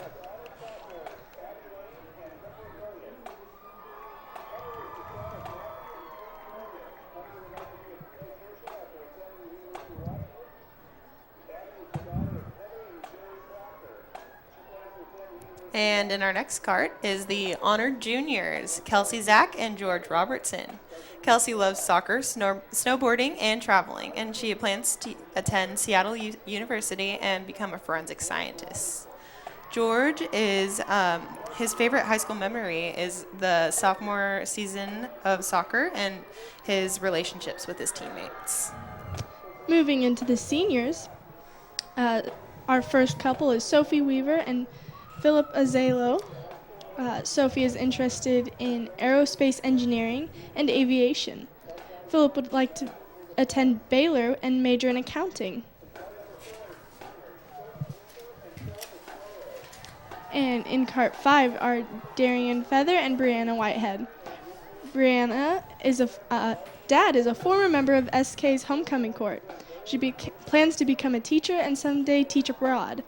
Darian is on the football team. He loves baseball, wrestling, video games, and programming.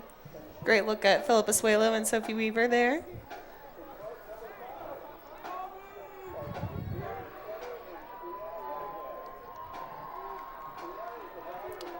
In cart 6 is Rochelle Seil and Brett Keniston.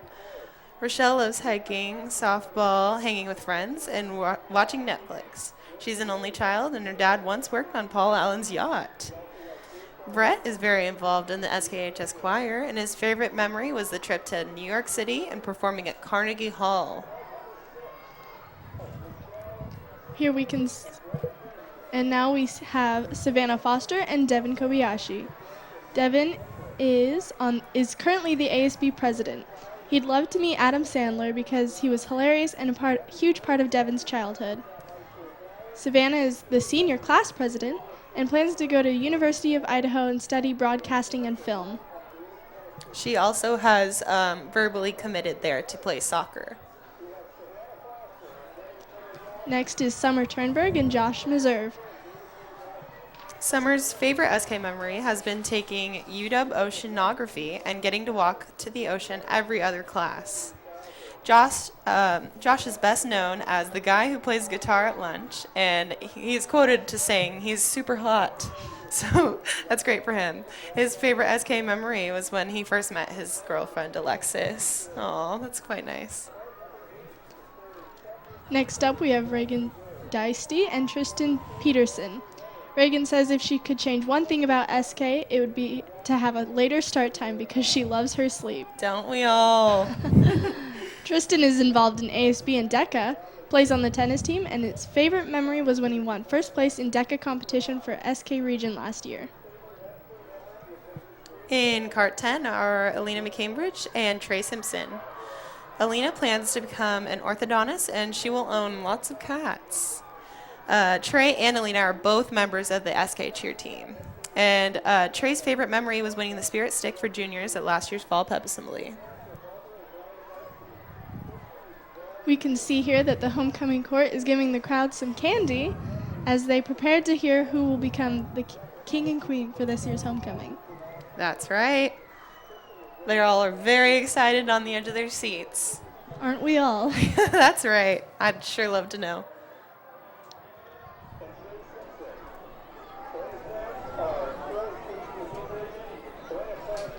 Speaking of homecoming, the theme this year is There's No Place Like Homecoming and Wizard of Oz themed.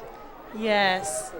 Honoring back to the lovely Judy Garland and those iconic red shoes. I'm sure we'll see some of those at homecoming. I'm sure we will. Looks like homecoming court is still throwing out candy, and you can see their breaths on screen. I see. It's a little cold out there. Yes, but luckily it is not raining tonight. It That's was right. raining earlier today, but it cleared up just in time for homecoming game.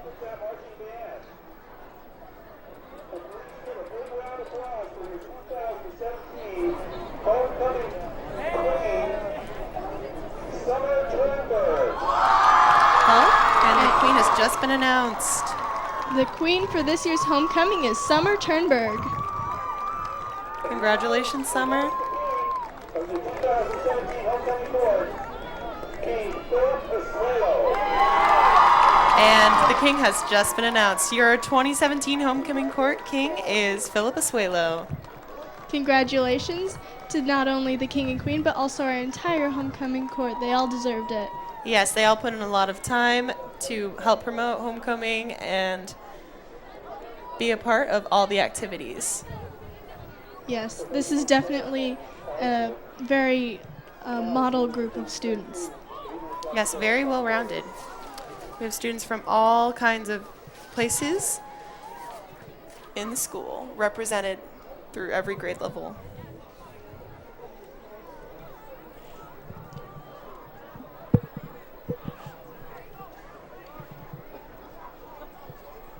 And there we can see our lovely homecoming king and queen posing for some pictures.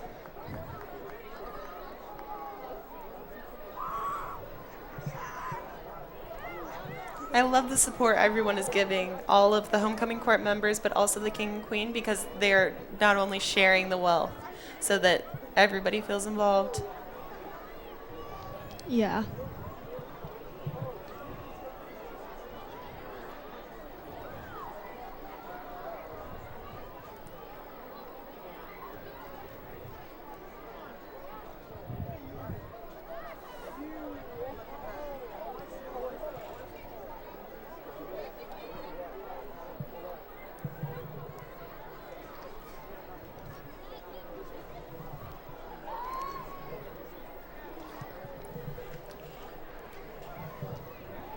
We can see now that the homecoming court is beginning to load back into their golf carts and ride on to the other side as our homecoming halftime show begins to come to a close. Yep, and we also can see Philip taking a little victory lap in front of our lovely student section.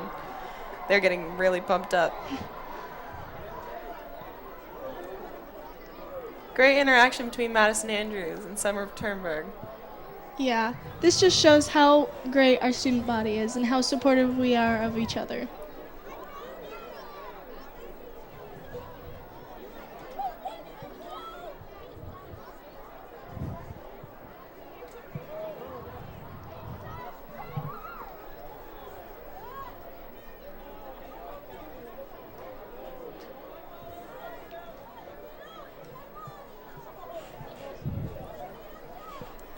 Looks like almost about every cart is loaded back up. Personally, I think one of the best parts to be on homecoming court would have been to drive those golf carts. It's been one of my dreams to drive one of those. I'm kind of Yes. jealous.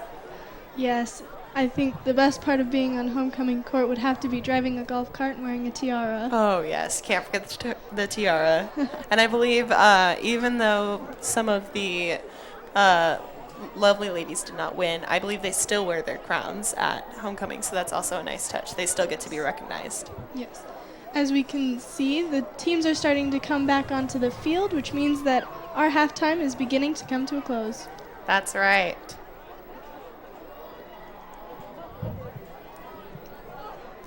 About a minute 50 on the clock left in halftime.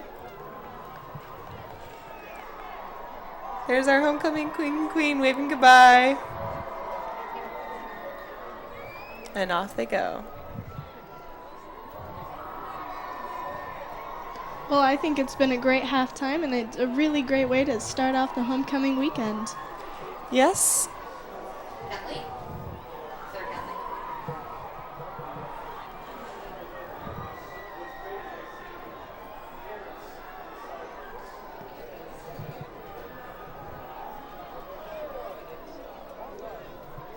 All right, well, I've been Sarah Carlson. And I've been Maggie Garmer. We've been very excited to be able to announce this homecoming halftime with you, but it is time for us to leave. Yep, so we're going to hand it back over to your regular announcers. Thank you for having us.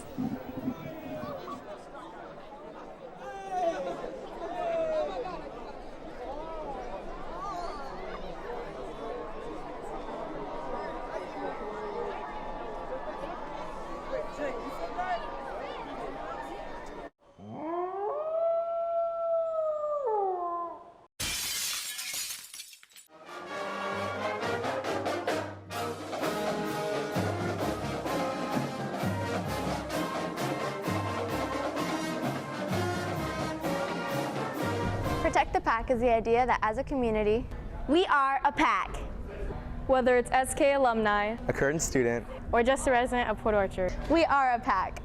Hey, you! Yeah, you know the story. Tell the whole wide world this is wolf territory. the idea is that we want to eliminate the number of casualties Due to distracted, drunk, or under the influence driving and suicide rates. Any cause that can damage the pack we want to eliminate, and this includes bullying. You are not alone.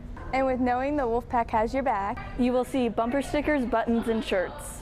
Go, SK, go, SK, go! Go, SK, go, SK, go! Go, SK, go, SK, go!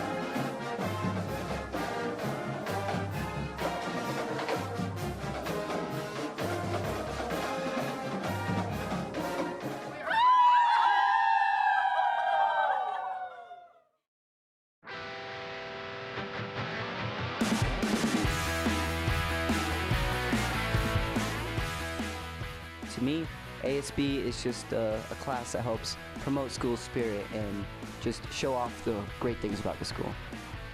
Anyone can go to ASB meetings, so even if you aren't a class officer, you can still attend and become informed on school events.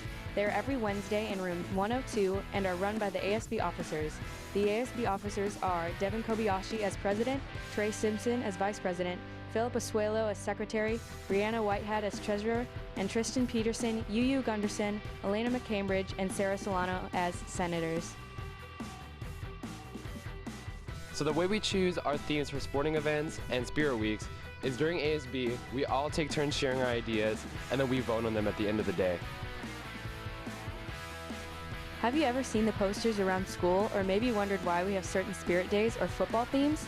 All of these events are planned by ASB to inform the school about upcoming events and to promote school spirit.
Welcome back, everybody, to begin the second half. We're just about ready for it to begin. I'm Phil Nanger. I'm here with Brian Pickard in the booth.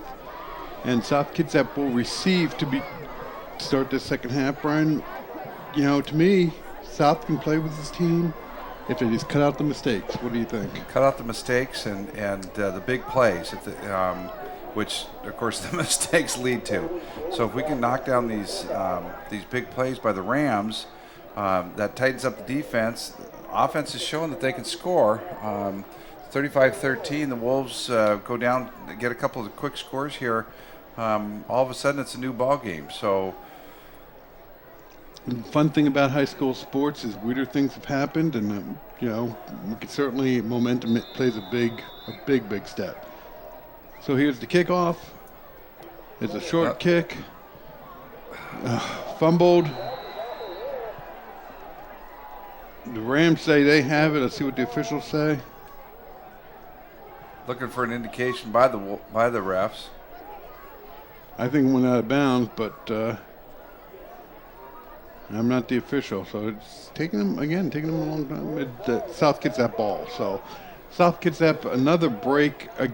You know, a lot of these kickoffs would just go out of bounds if they didn't touch them. But we get the ball at 30-yard line with pretty good field position. Looks like a 31-yard line. So South will start 1st and 10. I think you almost got to put your hands team in, at least maybe not the front line on that kickoff receiving team, because they've done it every single time. They're not going deep. As a former coach, I like the tactic. If you get the ball once or twice, bounce off somebody, you're not giving up a big return. All right, here we go. Starting the second half. First play for the Wolves. First play is going to be a handoff inside, and South had some success. And running back is driving his feet, picks up 9 yards, tough 9 yards. So brings the ball all the way up to the 40, and that's 24 DeAndre Davis starting off the second half. Good to see him back in there, because remember right at the end of the second half there, or first half, he came off and he was holding his arm, looked pretty sore. Yeah, like I said, I'm hoping it was just a stinger. He certainly looks okay right now, and drove his feet down, 2nd and 1. Okay, and that brings South was able to get the Rams to jump offside. A little encroachment there. So that'll be a they free. Still call it that, or is that my shoulder, my age? No, they still call it. If it's encroachment, if you don't hit anybody, but that gives South a free 5 yards, so we'll take it. Love to see the Rams, the ones making mistakes to start out the second half, and South able to move the ball down. I kind of agree with you. We go down here, get a fairly quick score. You know, it's interesting. Both teams have been pretty successful for running the ball up the middle. That last play by the Wolves was no exception. 9 yards, and he just kept bumping those legs and driving it forward. Kind of like that effort. So 1st and 10, South. Here's a pass play. Almost lateral out to Mr. Ogan. And he will be stopped for a loss. Ball was thrown a little bit behind him, slowed him down a little bit, I think. And, the Rams were able to recover. And it's going to turn into a 3-yard loss. He's staying down on the sideline there, Phil. That could be huge for the Wolves if hopefully it just knocked the wind out of him or something. But number 81, Quinn Hogan, is not getting up. That hurts. He's the heart and soul of this team. One of them. So the next play is a run up the middle, and DeAndre Davis is breaking loose up the field into Rams territory, all the way down to the 38-yard line. And here comes Quinn Hogan right back in the game. So tough kid. I bet you it would just knock the wind out of him. I mean, he kind of went up high, diving for extra yardage, and came down hard. So probably just the wind knocked out of him. Tough kid. First down, Wolves at the 36-yard line.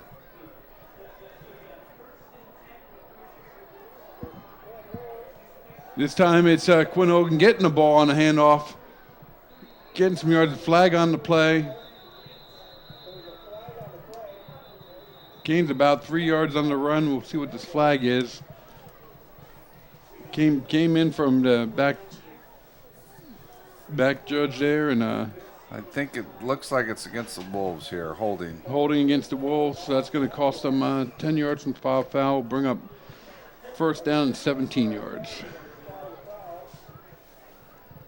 Well, they moved the flag back, so I'm not quite sure. I agree with where they moved it to, but maybe that's all he could throw it. That flag came in from deep in the back judge, so. Again, kind of the Wolves killing themselves here with this penalty. Instead of a gain of 3, they wound up losing 11. And it's first down and 21 to go.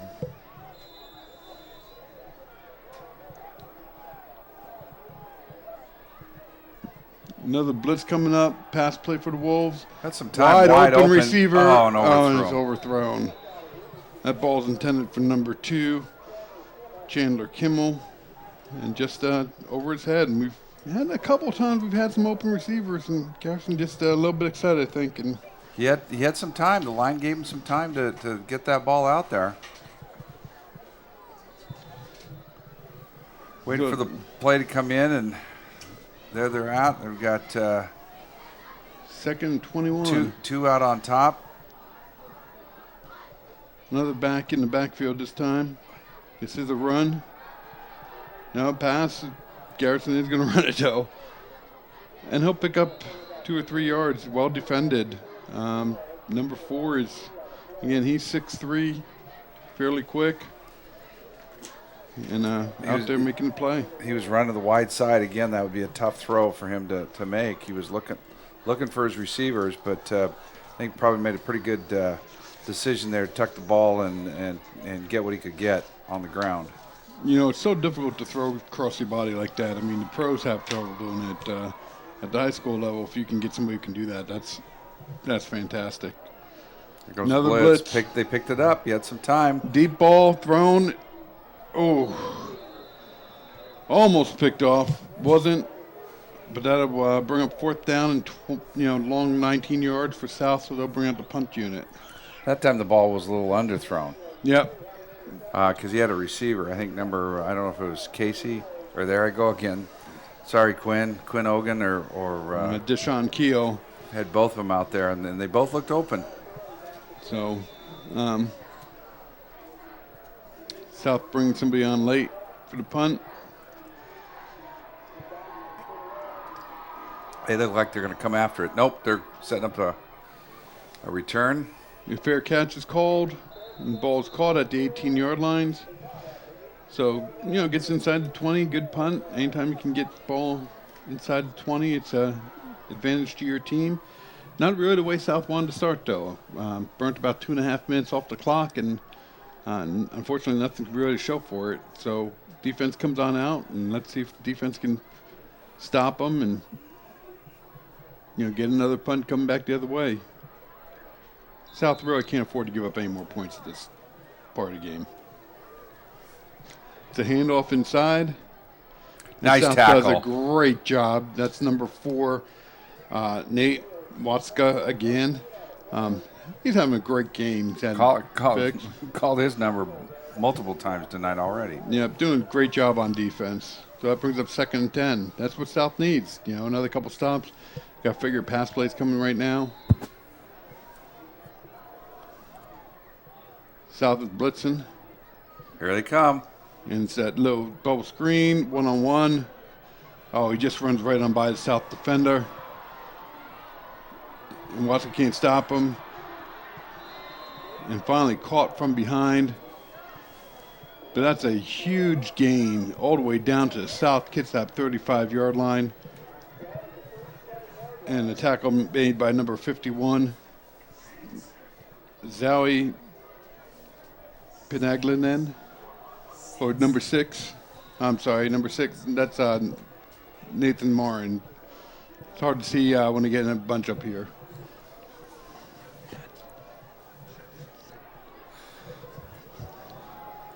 So run play off the right-hand side. Oh my gosh, he's in. Couple of cuts, untouched. That's number 33, Taylor Murchison.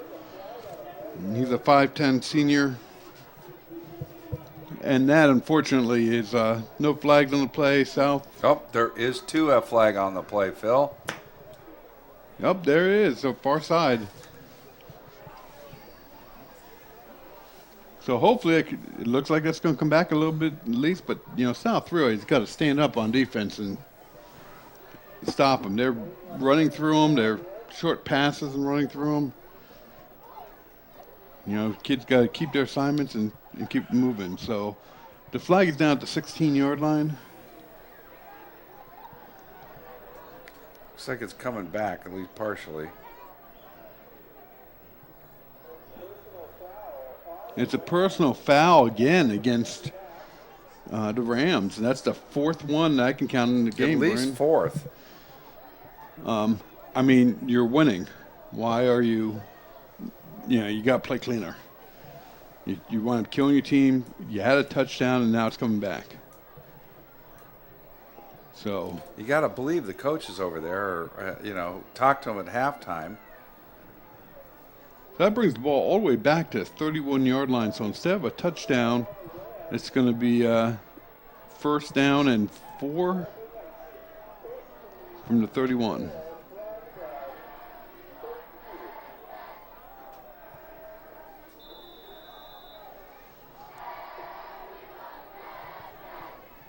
Again, nullifying it, what was a pretty nice run. So this is a quarterback keeper.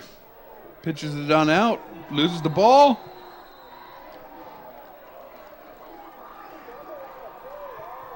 And South Kitsap, I believe, recovers. South Kitsap does recover the fumble. So that's the break South Kitsap needed. There you Marion. go. There's a stop for you. South takes over the ball on the 31-yard line.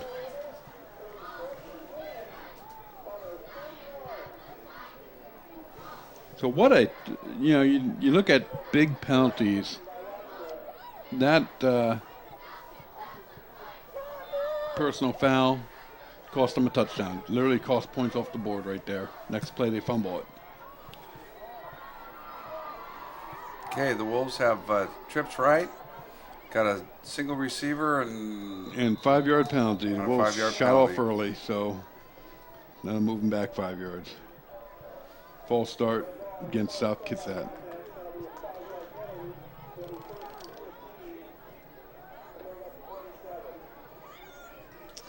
So we'll have 1st and 15. They do something good and we get something bad. It just seems to cancels it out. That's too bad. Yep. So South Kitsap run up the middle. Not much there. No, gets back to the line of scrimmage, maybe gains a yard or two. Going to bring up 2nd down and probably about 13 to go. So that's 24 again, and that's DeAndre Davis on the carry.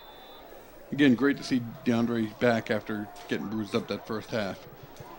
So quick pass out now for South Kitsap to Quinn Ogan, who brings it on up, and he takes a shot. He was out of bounds. There's the flag. There's the flag, and he's not getting up. That he was well out of bounds when he got hit. I'll keep my opinions. And the kid's sitting there going, "What did I do wrong?" Well, he took 4 steps out of bounds, and then you hit him, and the whistle had blown. So I think there should be a disqualification on that. I just because that's if it's tiptoe on the line, he's right there. Again, it's hard to stop when you're playing full speed and all that kind of stuff. But Quinn was 3-4 steps out of bounds when he took that shot, and it was a hard shot. Yeah, it certainly was no let up. So we know what this flag is. This is again a personal foul against the Rams. You can see why the Rams haven't won many games if this is the way they play, because in a close game, this would really hurt. That's 75 yards and penalties just on personal foul calls. So South will have the ball on the 50, and Quinn Ogan is up and moving. But, they're going to check him out and make sure he's okay. So You have to clean up your game. To be honest with you, if I'm a coach and I have this score right now, I'd be looking at that player and pull him out and talk to him for a minute or two. So South Kitsap 1st and 10 at the 50-yard line.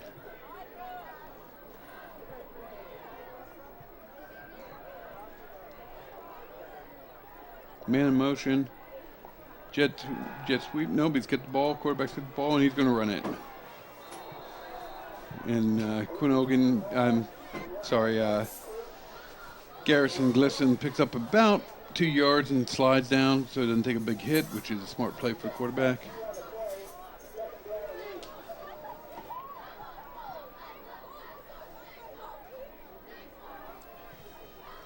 And we'll have 2nd and 8. 2nd and 8. They're waiting for the play to call in. They've got it now.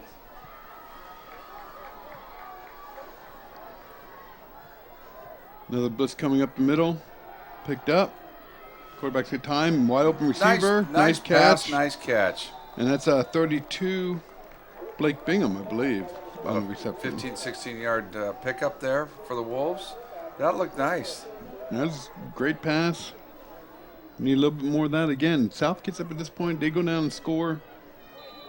That's then they're down by two scores, and the defense has stopped them a couple times. So we just need to keep it going.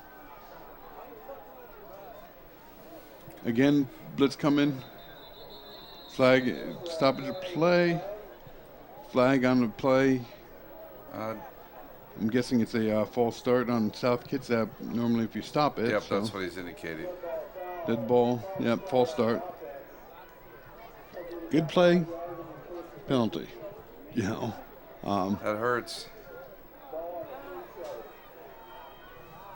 I don't know about you, Brian, but with all the penalties and everything, it's starting to get past my bedtime. So. Oh, we've already passed mine. All right. So if you hear a snore, just give me a little elbow. So it's 1st and 15 for South Kitsap. Coming off the right side. He steps around it. Garrison does a great job. He's going to hold on to it and take it and run, and picks up 5 yards back to the line, the original line of scrimmage there. So, 2nd down 10. Nice decision. Great run. Looks like Davis is a little bit shook up there. He picked up the blitz nicely, protecting his quarterback, but then he was really, really slow getting up. But he's staying in there. I don't think at homecoming any of these kids want to come out of the game while they still got a chance to win. But scoring certainly slowed down. Pumps, and he's going to go down for a sack. Just nobody open on that play. Good coverage. And he was really rushed. And again, the Rams bring at least one of the linebackers on every single play, and sometimes 2 and 3. Some quick slants over the middle or something might stop them, ease them back a little bit, but we'll see what happens. Brings up 3rd and 13 in what's most likely 4-down territory for South Kitsap.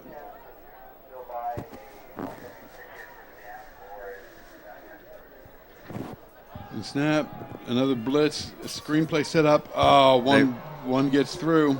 They read it. Number 34. So that's Hunter Briggs.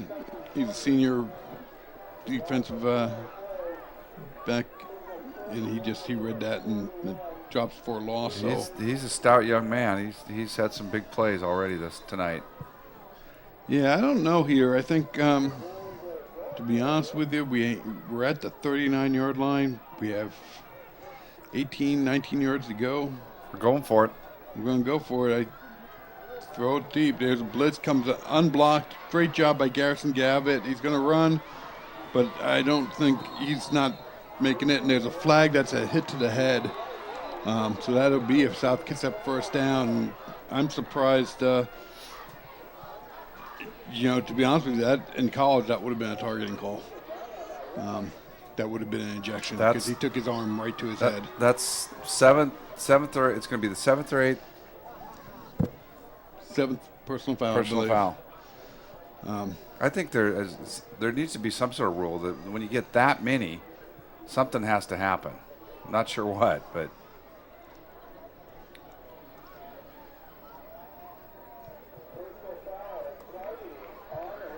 Yep, exactly that. You called it, Phil. Yeah, I saw it happen from me, and the thing is, That was right below us. Yeah. We can see those ones a little easier. Don't even need my glasses, but that one was to me. I hate to say it, but it's fairly blatant. A lot of times those hits to the heads are because the quarterback's sliding or something, and you go to hit him low, and you just accidentally hit him in the head. But he was pretty well upright, and the guy came on in and knocked him with his shoulder to the head. And that's can't do it. Works in South's favor. 15-yard line, 1st and 10 at the 15. So, I know what I'm working on if I'm a coach for the Rams come Monday at practice. So here's a handoff. South Kitsap off the left-hand side, drives his legs, gains about 4 yards, and that's DeAndre Davis, number 24. So doing a great job keeping his legs moving. Looks like they're only going to give him 3, but we'll have 2nd and 7. I think on some of those calls, I mean, maybe this is too harsh and I think, giving everybody a chance, but on some of those calls, you start, ejecting players for the game, and that's the penalty for them and their team. All of a sudden, you're going to see some of those start going away. Yeah. The rules are there to protect all the kids and keep them safe so they can continue to play the game. But when this is crazy, 7, 8 personal fouls. Again, they drive me nuts. Nobody wants to see a kid get hurt out here. Exactly. I don't care what Either team side. they're playing. Right. So it's 1st down, 1st and goal from the 4. And I can't remember the last time we've seen a game that had so many personal foul calls. And Garrison does an awesome job, goes in for a touchdown. I had him down, sacked twice, 2 different players, and he just put a nifty little move and ran it right up the middle. Nice job of avoiding the tacklers and punching it in. That's got to feel good on that South Kitsap sideline. And that's the spark South Kitsap needs. They get this extra point, they'll be down by 2 scores. Again, it just becomes a matter of stopping the Rams when they're on defense and going on through. So it's lined up for the extra point.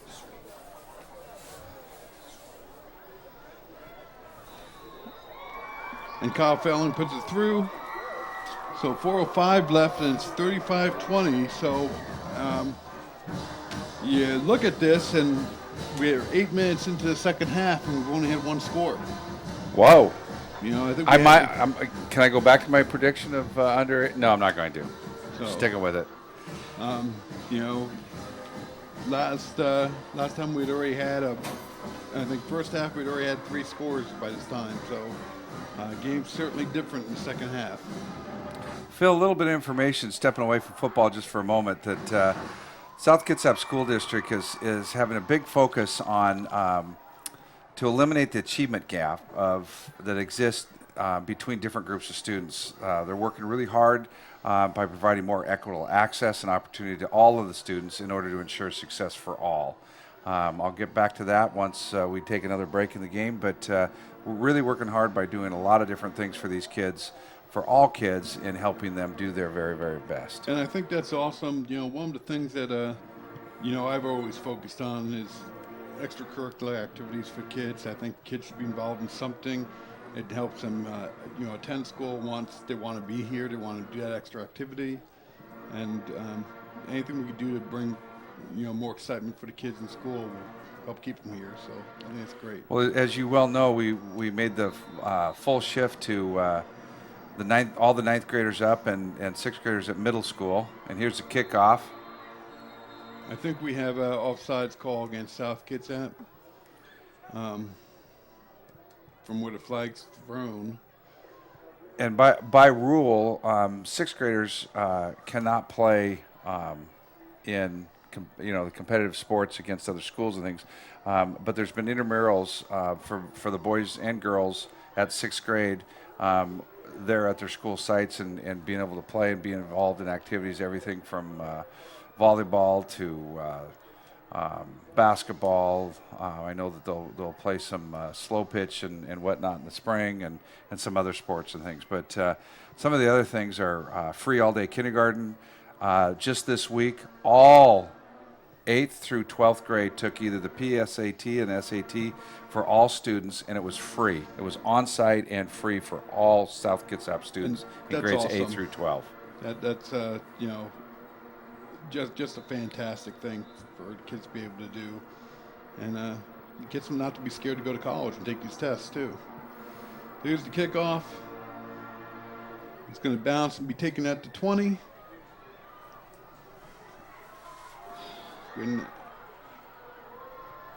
Wow, nice run back. Keeping the ball moving up to the South Kitsap 48, and that was Tyrese Reel's trap again, number 1. He runs hard. He runs hard and he's quick, so turns out to be a 32-yard return. Give the young man some credit. He did a great job. But South Kitsap, the defense needs to step up here. We get a stop, we get a score, we're back in the game. They score, and it's hard to get 3 scores, as approach the 4th quarter. So this is a handoff coming off the left-hand side. Oh, breaks through some South Kitsap tacklers. Nice hard run. He's still on his feet. Wow, down to the 25-yard line. I thought it was down about 10 yards back, and I think he kept his feet. He kept keep pumping the legs, and there he goes, gains more yards. Yep, that's I believe was number 20, Aaron Johnson, and that's a 23-yard gain. So Graham Kapowski, 1st and 10 at the 25-yard line of South Kitsap. I'm sorry, did I say Graham Kapowski? Rogers Rams. And another run, same play basically, off the left-hand side. South is ready this time. And that's a tackle by number 77, Ethan Fregoso. Sorry, Ethan. For no gain. So Ethan did a great job being in position, fighting off the block, and making that tackle. So Rogers, again, kind of like South Kitsap, they don't huddle up. They get to play in from the sideline. Looks like South Kitsap is coming in with a blitz. Quick out, little bubble screen. Brought back inside. Gain of about 10 yards. Looks like enough for a first down. So ball's on the 15-yard line. 1st and 10 for the Rams. And really we're at the point South has, I keep saying, they've got to stop them. Well, defense has been an Achilles heel for the Wolves the last couple of years, and it's no different this year. Not from lack of effort. They're really trying, and at times they look stellar. And then they let the big plays go. Yep. So that's a 5-yard run. I have to say I think the Rams are having a little bit more success with their run this half than they had in the first half. So, again, getting the play in from the sideline. 2nd and 5 at the 10-yard line. Little quick out pass. Makes move, and he's in the end zone. Heck of a block by the other receiver out there. So that was number 8, Mateo Grubb, scoring for the Rams. And he made it in there because of that block. Yep. Well-designed play by the Rams. Well executed. So makes it 41-20, and they're lining up for the extra point kick.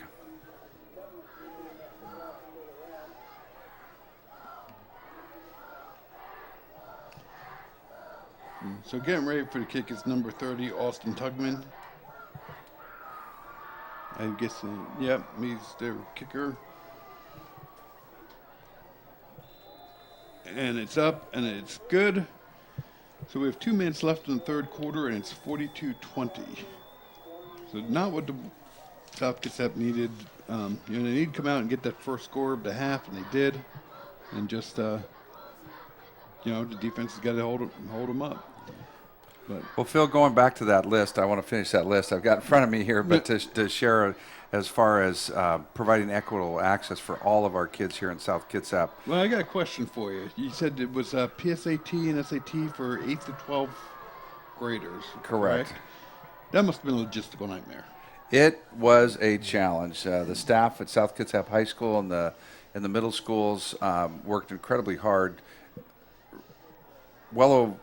for days and hours, and there was a lot of late hours, and I know that several people were in the buildings until 8 o'clock, 9 o'clock at night leading up to it to make it work for the kids and things, but what an opportunity. But they also reduced fees for athletics and activities was instituted this year. So kids that are involved with more than one activity, the fees are reduced, and if they're in a third one, it's free. A great opportunity for kids. The transition or transportation for students attending summer school boost was there. Kindergarten jumpstart at all elementary schools. Free school supplies at our back to school celebration. Assessment for all second graders for highly capable program services, and AVID at all our secondary schools have been provided. So just some incredible opportunities for our kids, and again, it's for all kids to provide equitable access and opportunities. Well, I think that's fantastic. You know, I was a parent who came on through who had extremely active kids. I know you did too, and those fees add up, you know, and it makes it easier for them to do more things. So that was a kick out of bounds. Kind of knew we were going to get one eventually. Probably relieved to the coaches a little bit there. So that's the ball. Wolves will start with the ball on the 35-yard line. Meant to look to see if they put any different people in the kind of that up back position to see if, you know, some hands folks as opposed to blockers. All right, Wolves are getting set here. Another blitz coming, picked up. Good job. Quick pass over the middle. He's got some room to run. Yep, and that's number 32.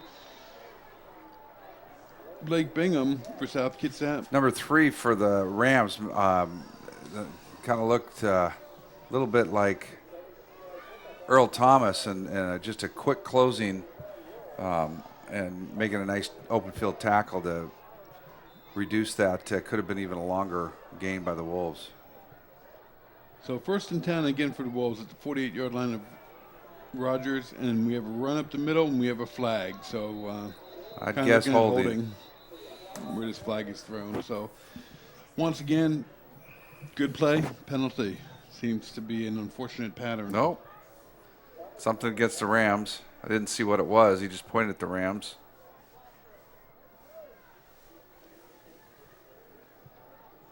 And we have a Wolf down.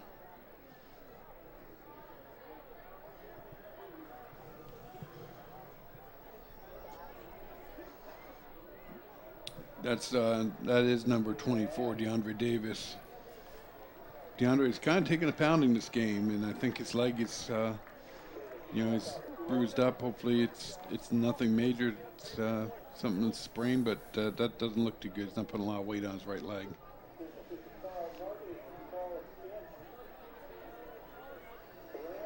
Another penalty against the. I still didn't see what it was. It's a biggie, though. It was another personal foul call. Holy moly.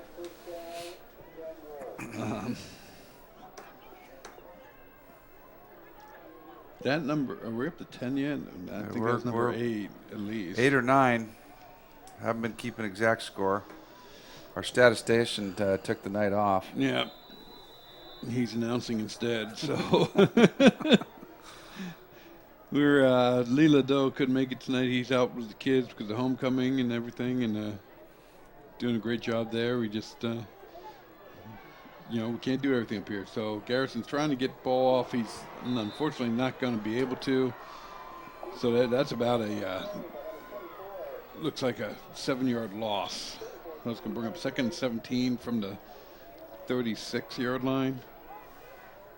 Yeah, Lee's one of our security officers up here at the high school, and he does a great job and interacting with the kids and being out there and making sure that they and the staff and everybody that is at our school is supposed to be there and is safe, type of thing. So, again, a little extra security with homecoming, Lee's out there. We're missing him up here in the booth. So we have a Rams timeout right now. So we're going to have a break for a little bit here. We have about a minute left in the third quarter. So let me tell you about the Wolves' next two games. These two teams are teams that this Rams team did beat. They play at Emerald Ridge on Saturday, the 21st of October. And then on Friday, the 27th of October, we have senior night here against Curtis. So come on out, support your team, support these kids who have dedicated, 4 years or more to these programs. A lot of them start junior high, some of them in Pee-wees, and they're, playing their last game for most of these kids. So it'd be great to see them out, see a full crowd out here on senior night.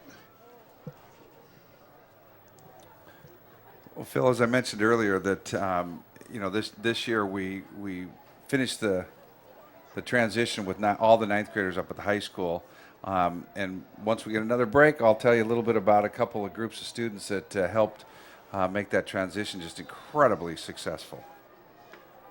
So it's second and 17. Harrison's backing's going down again. So kind of been under fire here. I don't think it's a big shock to people who are going to be throwing the ball because of the score differential. But that's that's another loss. It's going to bring up third down and looks like 22 yards to go. And we have about 30 seconds with the clock running in the third quarter. So this is the handoff, cuts it back off to the right. That's number 9, Tyson Carter with the carry. And brings up fourth down. And I believe South is going to go for it. Fourth and 17. I think you have to at this point in time. I don't think they're going to get to play off before third quarter comes to an end. So that's the end of 3 with a score of 42-20 in favor of the Rams. So you're saying about these groups, Brian? That yeah, well, again, the transition of the ninth graders coming up to the high school, the majority of the districts use this grade configuration across the state, and South Kitsap School District is real proud to join them. There's 2 student leadership groups, Link Crew and Web programs, that helped ease the transition for the students into this new model. The goal of both the programs basically is to provide the schools with a structure in which students make real connections with each other, and then increase safety and reducing incidents of bullying. Students learn that people at the school care about them and their success, and so there's a real connection of those kids. It's older kids mentoring younger kids, showing them around the school how to get from place to place. Don't take the main steps, take the steps and back, you get to class a little bit quicker type of thing. Just those types of things. And it's a win-win situation because the new kids, they get some help with it. They feel good. The upperclassmen, they feel good about that and taking pride in what they're doing in their school and helping it go real well. So both the Link Crew and the Web kids that are involved in that, hats off to them. I've seen it in action. It's an incredible program, and it really binds the kids and the student bodies together. Nice thing to see, nice opportunity for all kids. We have a bunch of great kids in this school district, and they don't get enough praise, I think, at times for all the small things they do, and that's one of those things where it's great to see, because I am sure, just kids a lot of times learn better and interact better with other kids, and when they have somebody there to kind of watch their back as they move into a new situation. Absolutely. And it wasn't a perfect transition by any stretch, but there were so many more positive and good things, and you read about a few of the negatives in the paper and thing, but really for the most part it was just an incredible start to a year. Wide open, just a nice ball, and he could not come down with it. That was an excellent pass by Garrison, hit the receiver, deep throw. I love the call on fourth down. Hey, if it's picked, it's picked. but it's going to be turnover and downs. That was number 11, Alec Johnson, and he really made an effort to get that. And you know, you could say it hit him in the hands. He probably should have caught it. However, I don't know. That would have been real tough. He really stretched out and tried to make that a go. You know, and Alec is only a sophomore. We got another couple years with him, and we'll be calling his name. Yeah, great effort.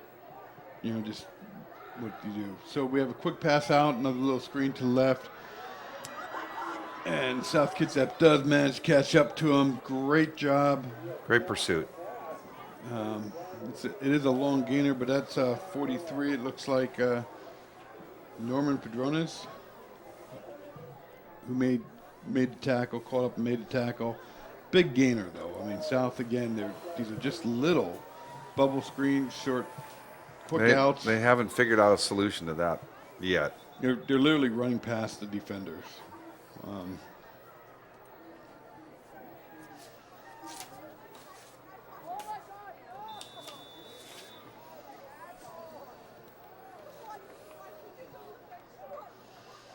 So this is a draw play, and it is well read, and this is going to be a loss of about 6 yards. South was right there on the delayed handoff and just absolutely smothered the back.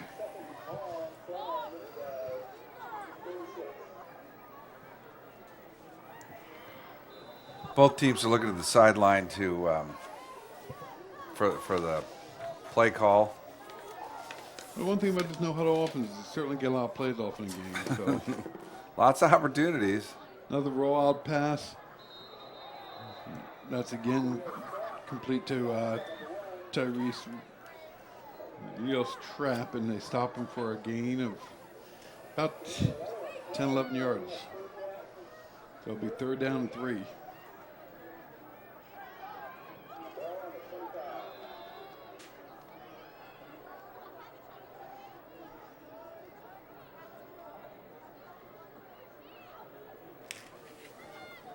We have about 10:57, just under 11 minutes left in the game. Another little bubble screen out the right side this time, and caught from behind by number 77. It's almost like we're coming up to make that play, but we almost over pursuit in a little move, and then we're chasing them again. Yeah, it's tough. I mean, and Rams, I'll give them credit. They've got some athletes there. They catch the ball nice, make a little move, and it's pretty tough. Almost got to break down and just keep them in front of you. And wait for help. You know, easier said than done. Rams definitely have some speed on their side, and you know, Wolves have speed too. But when you have the ball and you know what you want to do, it's sometimes a bit easier than when you're a defender and trying to make the tackle.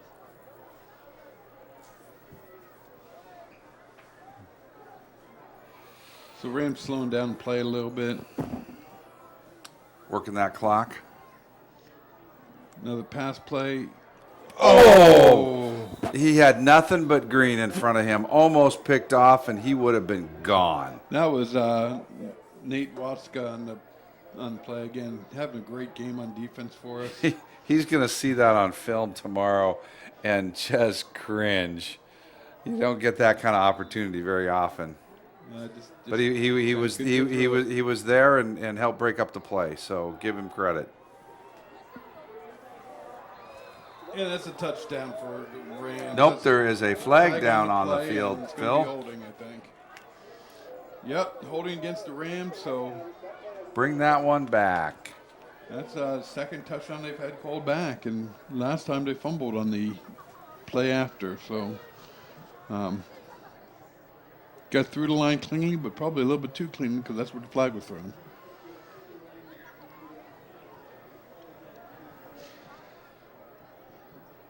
So they threw it kind of in the backfield.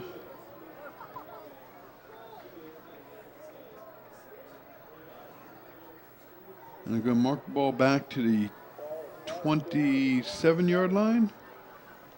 So it's 2nd down and 21. So there's a break for the Wolves. Again, hopefully we get the same result after the last touchdown's called back where we get a turnover.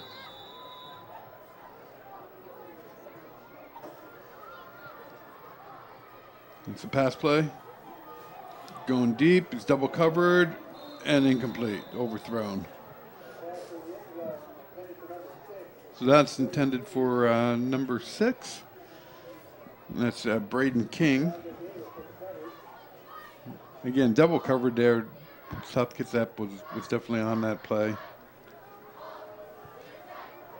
Brings up 3rd down and 21.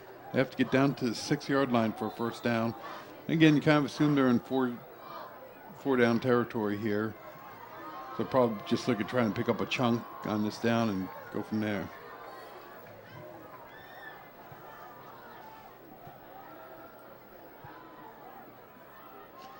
Pass play. Nope, gonna go for it all again. Single coverage.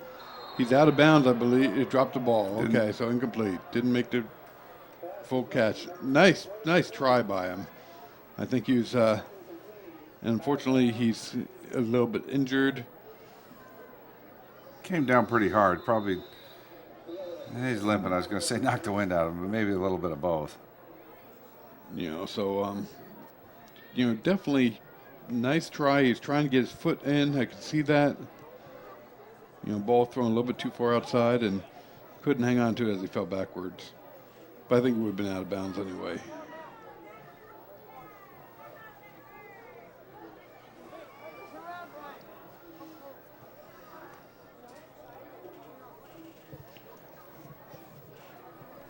So we have a break here in the action as they tend to this injured player, and this is Braden King, who's down. And he's able to jog off, so hopefully just a tweaked ankle, tweaked leg. It's good to see. Good to see him move. Maybe a cramp up. Here's a couple of first day of school fun facts, Phil. You want to hear some fun facts from the first day of school? Let's hear some fun facts. There were 6,800 meals were prepared by the Food Nutritional Services for the kids at South Kitsap School District. Why didn't I get one? You should have come by. They cook up some pretty good food. Just under 10,000 kids enrolled. 76 new teachers started in the district. And the school buses, it's just on that first day, drove over 7,000 combined miles. Wow. There you go. Fun facts. Fun facts. Okay, so we have 4th down here. They got and it's a fumble by South Kitsap. Recovered. It really didn't matter who recovered because that was 4th down, but South Kitsap has the ball in great field position on the 41-yard line. Nicely done, Wolves. Nicely done. Now let's march down that field and show them. Again, quick score puts them in the game. But at this point, they have to start talking about quick, and the defense held up again. And that's what I was saying. At times they just look tough. They just gotta have a few longer stretches of that defense. Well, defense comes down to fundamentals and making sure you're in the right place at the right time. Tackling techniques are all things that got to be worked on. And here comes a safety blitz. Yeah, get on by it, get back to line of scrimmage. Again, that's number 24 with the carry, so that's DeAndre Davis making that carry. But no gain. 2nd down 10. I don't think there's a linebacker or a defensive back that hasn't blitzed tonight for the Rams. They come from all kinds of directions, sometimes multiple, sometimes one. And really, all in all, we have wide open, and he saw it. There's number 11. There he goes, and he's off to the races. He's going to score, Phil, all the way up the sideline. Nicely done, South Kitsap Wolves. That's Alec Johnson on the pass from Garrison. And just a great play. I think Garrison Glisson saw the blitzer. They literally left Alec uncovered. And he just threw it out there. Pitch and catch. Great read, and found the open receiver on that one. So we're getting back to where we have a game again, and that's a great thing here.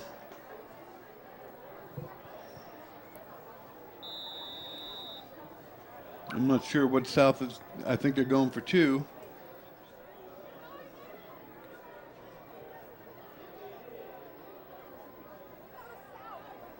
So they're getting to play.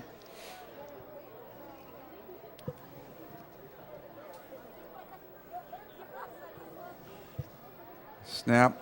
Fires the ball. Oh, it's picked off. In high school football, you cannot run it back, unfortunately. But yeah, because that would not have been good. I think at the college level, the pro level, they bring it back. It's a 2. 2 points. It's a safety. Yeah. And I think he might have. But hey, you know what? That last score for the Wolves compliments to the whole offense. That line gave him time. Picked up the blitz nicely.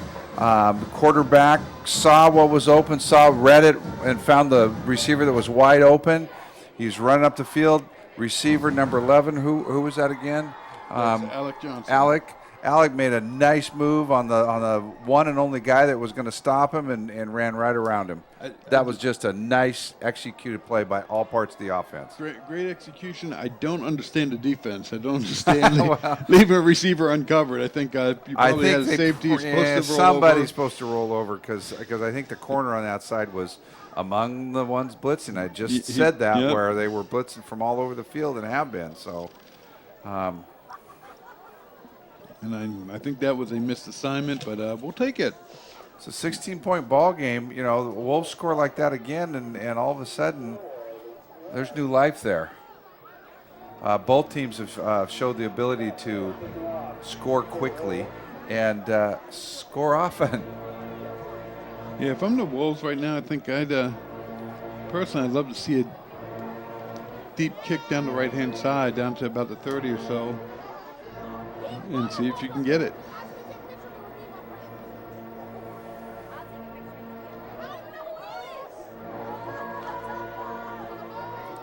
$68 combined points, if my math is correct.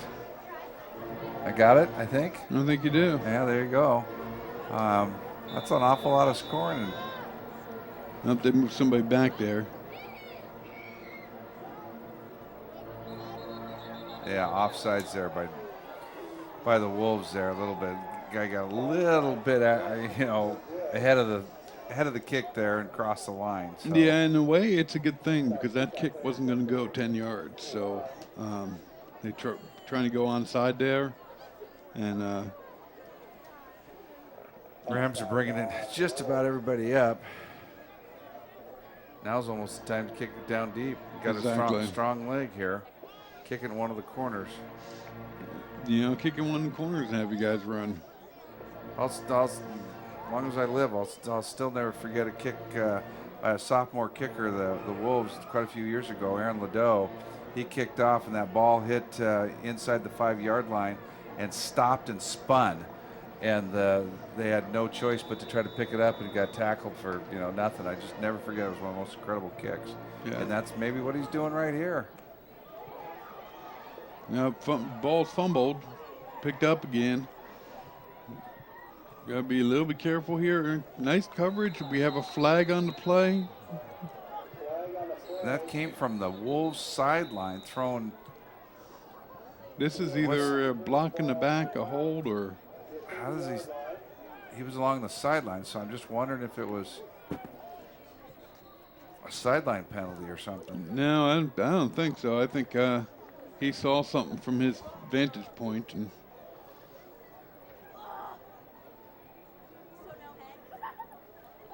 let's see what we get to call. Right now the ball's at the 33. Oh my gosh. That's number 10. That's a personal foul. That's going to bring him inside the 20. I don't know what to say. This is unprecedented. And how many years have we been watching football, high school football, Phil? I got other words. Disgusting is one that comes up to mind. As a coach, I would be embarrassed to have this many personal fouls against my team. I mean, you get the occasional face mask, you get the occasional late hit, but when you have 10 in a game and a lot of them are after the play, or away from the play, you guys started wondering. But because this team has some speed and everything, and some talent. There's no reason for it.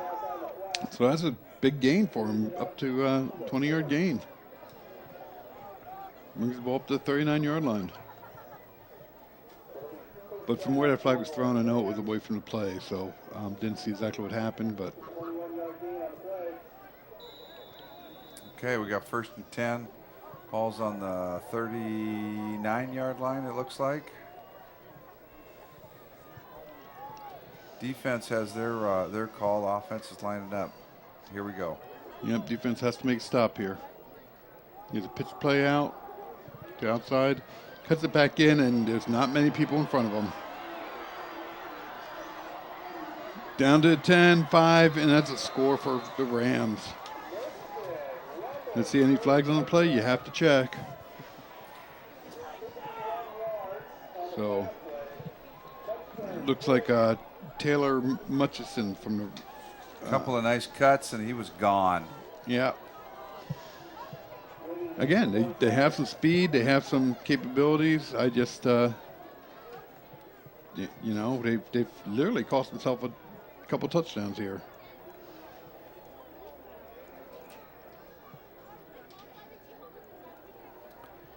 I suppose we should be grateful there has been some penalties because I think the score would be. It'd be worse. There's the one that they actually, had it called back and high snap. That's Gets the it guy down, down. kicks Good it. job. That's Austin Tugman's extra point. They'd have at least one more touchdown because last time they fumbled right afterwards. So that's 49-26 with 8:17 left to play.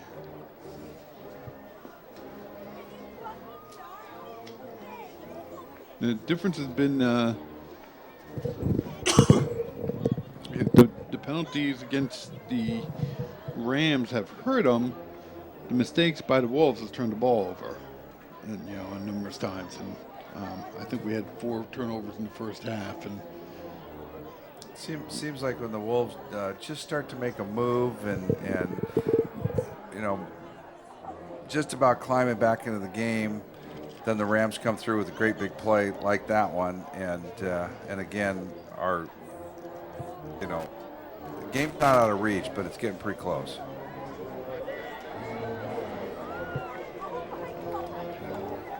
So, and again, I don't understand why our returners are inside the 10-yard line. The ball hasn't gone past the 20. They're starting to move up. I don't think it's gone past maybe the 30. Move up another 5-10 yards. I mean, it has not. Challenge gone them that far. challenge them to kick it deep. Exactly.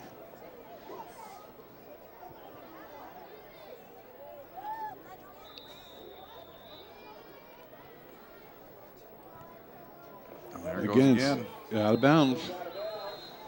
Well, I'd make them re-kick.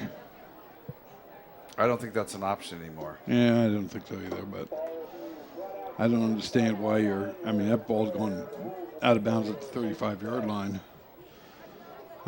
It's getting kicked directly out of bounds. So the Wolves will start at the 35. We got 8:17 still left in the game.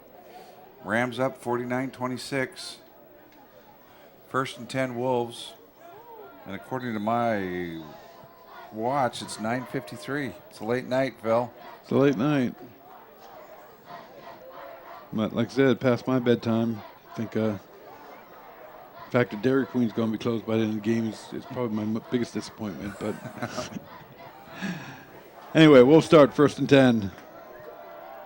Handoff, kind of a jet sweep, but boy, it looked like it was slow and developing. Loss of 5. So that was number 32.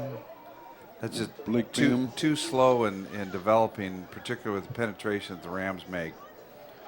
Well, when you send 5 and 6 guys every time, I think you had it right. We need some quick outs, quick throws. Let them come up the field and throw it behind them. 2nd and 15. Here's a handoff straight up the middle. There he goes. He's off to the races. Excellent job into Rams territory at the 44-yard line. DeAndre Davis with another big run. They've had a couple of those up the middle. I like that. Some good blocking and good running by number 24. So DeAndre Davis is also a sophomore, so we'll get him for another couple of years too. So pass play coming on up. Wide open receiver. Down at the 25, taken out at the 20 with a flag. I think that is a face mask penalty. I think I saw the hand get up there. And that's complete to number 32, Blake Bingham again. We'll see what the call is, but I kind of saw a hand go up to the head. It's on the far side of the field. Yeah. Now that one, that's in the play of the game and whatnot, unintentional, just trying to make a play. That one I get. The late hits, the pushes in the back, those types of things, no. What do we got here? I don't know. Wolves have ball 21, so it'd be face mask penalty. Good call. You said you couldn't see it, and yet you called it. They are getting to that end of the field where it's a little harder for us to see you. We could open the door and freeze, but we're not going to do that. So I don't think it'd help. Freezing or seeing. Again, those are the type of penalties that just happen in the course of the game. I mean, it is a personal foul, so it's half the distance to the goal line. So that puts the ball just outside the 10. They could just make a first down. How about we just make a score? That sounds better to me.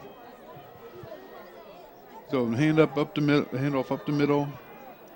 I didn't think he got the ball away, and he slipped. I was thinking the quarterback was down, but. So that's DeAndre Davis again. And he picks up, looks like maybe 3. Long 2 or 3 yards there. 7 minutes on the clock.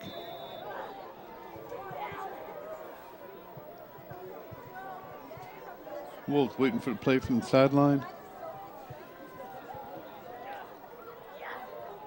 I think you watch the coaches down there signaling in. It looks something like the chicken dance on Phil. I saw. Don't think that's the call. And here comes the blitz once again, and they pick give it time up to throw. Good effort. Just a little underthrown. Trying to see who that receiver was. I think there was 32 again, Blake Bingham. There is a flag on the play. It's in the backfield. Usually means holding.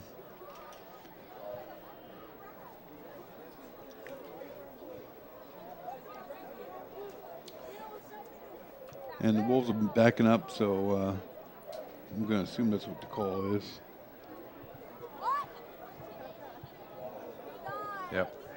Yep.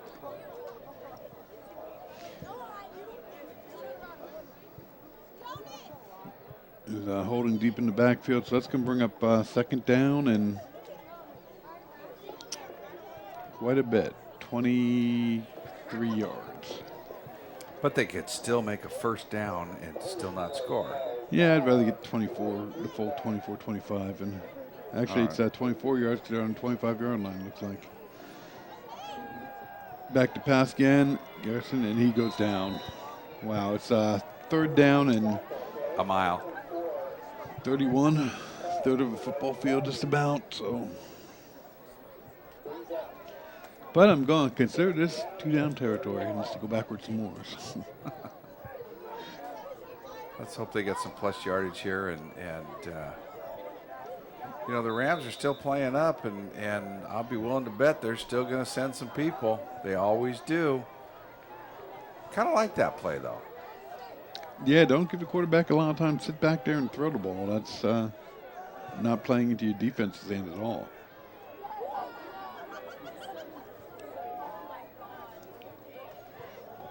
So Garrett rolls on out, and he's going to run for it.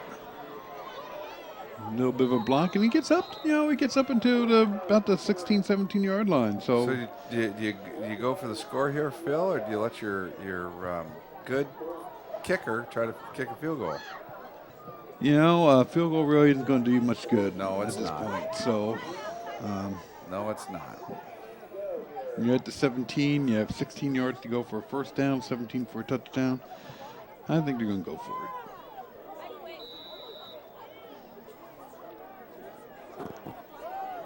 And South Kitsap's done a good job competing against this team. And we have something stopping the play.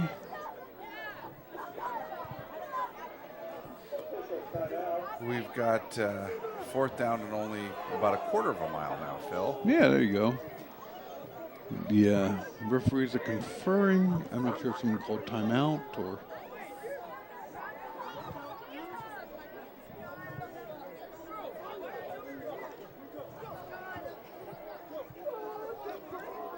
You know, you look at this field, you look at all the lines on it, and you think what a great multi-purpose facility we have out here. Not sure what that was about, but here's the play. Goes back to pass. It's a short pass and penalty on the play. There's a flag down. Going to give here's spoiler alert. If you don't want to, if anybody out there is listening that's paying attention and has recorded the Washington State University Cal score, I'm going to give you an update on that score. So turn your volume down or don't listen for a second. I'm going to give you the score. Okay, that's a spoiler alert as much as I give you. Right now it's Cal 17, WSU 3 with 9:13 left to go in the third. That would be an upset. I'm hoping for the Cougars and Huskies in the Apple Cup both going undefeated with a trip to the Pac-12 championship game. So South does turn the ball over on downs. Looks like the penalty was after the play. So anyway, it's first and 10 for the Rams from the 17-yard line with 5:10 left.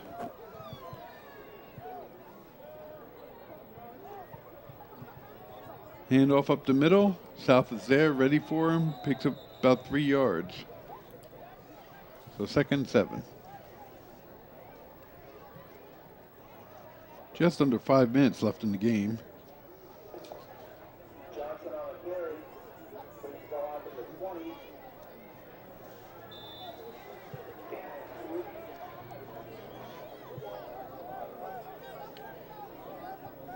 Rams set up with trips to the right again.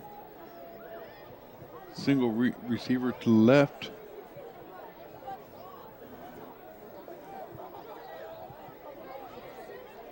And he's going to go to the left. Swings the ball out to the running back out there, getting some blocking. Running back makes some moves, and he's off to the races, down to 25-20.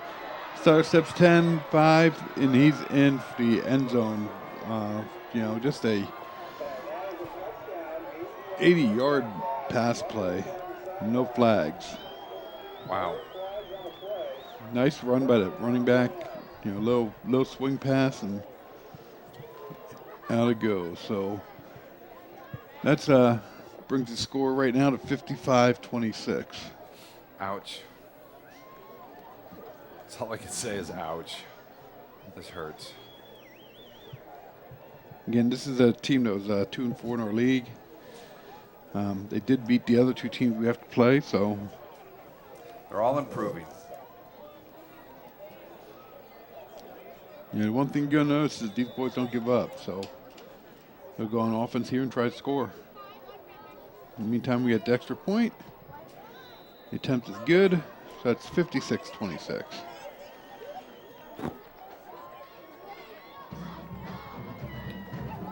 So we knew this was going to be a high-scoring game from the outset, but we were hoping it would be a little bit more even.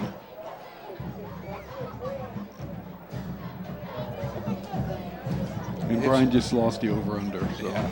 I was just going to say, I'd take off my shoes, your shoes, to count all that up, and I think that's 82 points. Yep. Pretty good math, huh? With 4:14 left. Well, that's that Central Washington College Education for you. There you go. Do that, so. There you go. Again, I don't know why we're standing at the 10-yard line when the ball doesn't go past the 30. Let's see where it goes. Okay, can I get a little redemption here? I'm going to say that they're going to kick the ball and it will go out of bounds before the 25-yard line. What do you think? Well, since the last 3 have done that, I don't think it's a very difficult guess. I'm just trying to get back and win a few bets here. So line up to kick the ball off.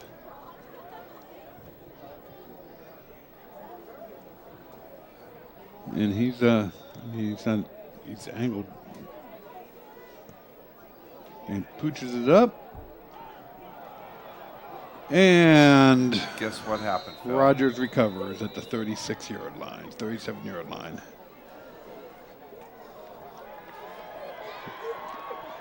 You know, my philosophy was always if you didn't have a kid who could kick the ball into the end zone, pooch kick it, and maybe you get 1 or 2. It certainly has worked effectively. I mean, they've gotten it a couple of times. So this is, 4A high school football. I don't blame the coach for doing that. That's obviously his game plan. So he probably does it if he's down by 20 or up by 20. It doesn't matter. Well, hopefully we see a heavy dose of running by the Rams and not throwing it up there to try to crank the score up here. Nope, there's the run for you. Problem is, Brian. Oh, there's a fumble. Looks like Rams jump on it. Good job poking it out, but just couldn't get to it. They actually wound up picking up 3 yards and fumble. They had them stop for about a 2-yard loss. So total is a pickup of 1, 2nd down 9.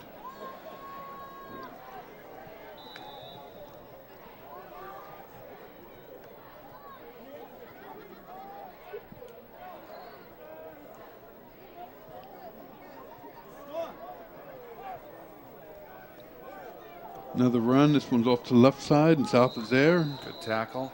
Stops them for game 2.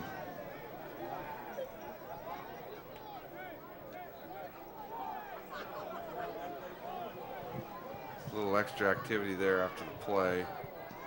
Referee's talking to both boys on both sides of the field there. You could have seen a flag there. Probably good discretion by the referee not to, because I think it involved both kids.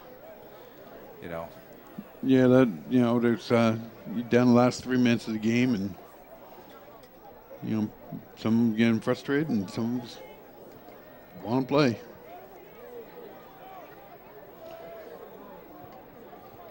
So here comes the pass play. 3rd and 8. It's a long ball. Good defense by number 8 from South Kitsap. That's Riley Escolta. And brings up 4th down. So 4th and 8 from the 35-yard line.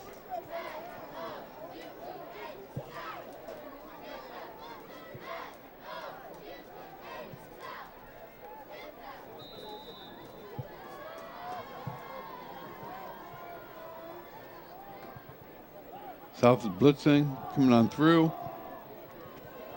And knocks the ball out, but they're calling an incomplete pass, but it doesn't matter. An excellent play by number 9, Tyson Carter. He read that perfectly, timed the hit, and separated the ball and the receiver. It was a non-catch. Nice play.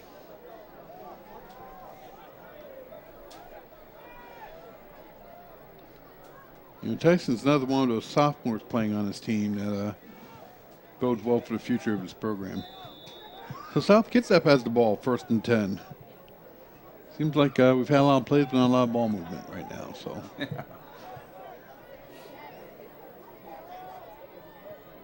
There's a blitz again. And we hand it off inside. Again, that's number 24, DeAndre Davis, taking the ball up for about 7 yards. It brings up 2nd and 3. I'd love to know the stat as far as how many plays the Rams defense has played and how many times they've blitzed somebody. I'm willing to bet it's 80-90%. Yeah, I think it's certainly up there. It's certainly high. Clock's running, minute 55. You have one-on-one coverage on both outside receivers, so nice comeback by number 32, Blake Bingham. Slides and dives and catches that ball at the 45-yard line. You know, Phil, many years ago, I coached the defense at Tahoma High School, and we had some incredible athletes, several that went on to play D1 ball, and we blitzed constantly.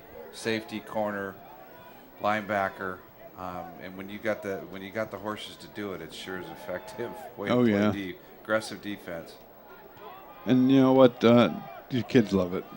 You know, there's no doubt they'd like to do that.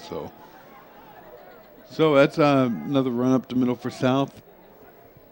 Gain of about 3 yards.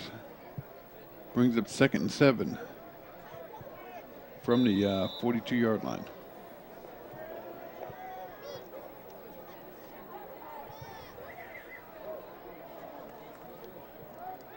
So another pass play. Picked off. Just overthrew his receiver, who was open. So that brings the ball back up to the 48-yard line with 54 seconds left.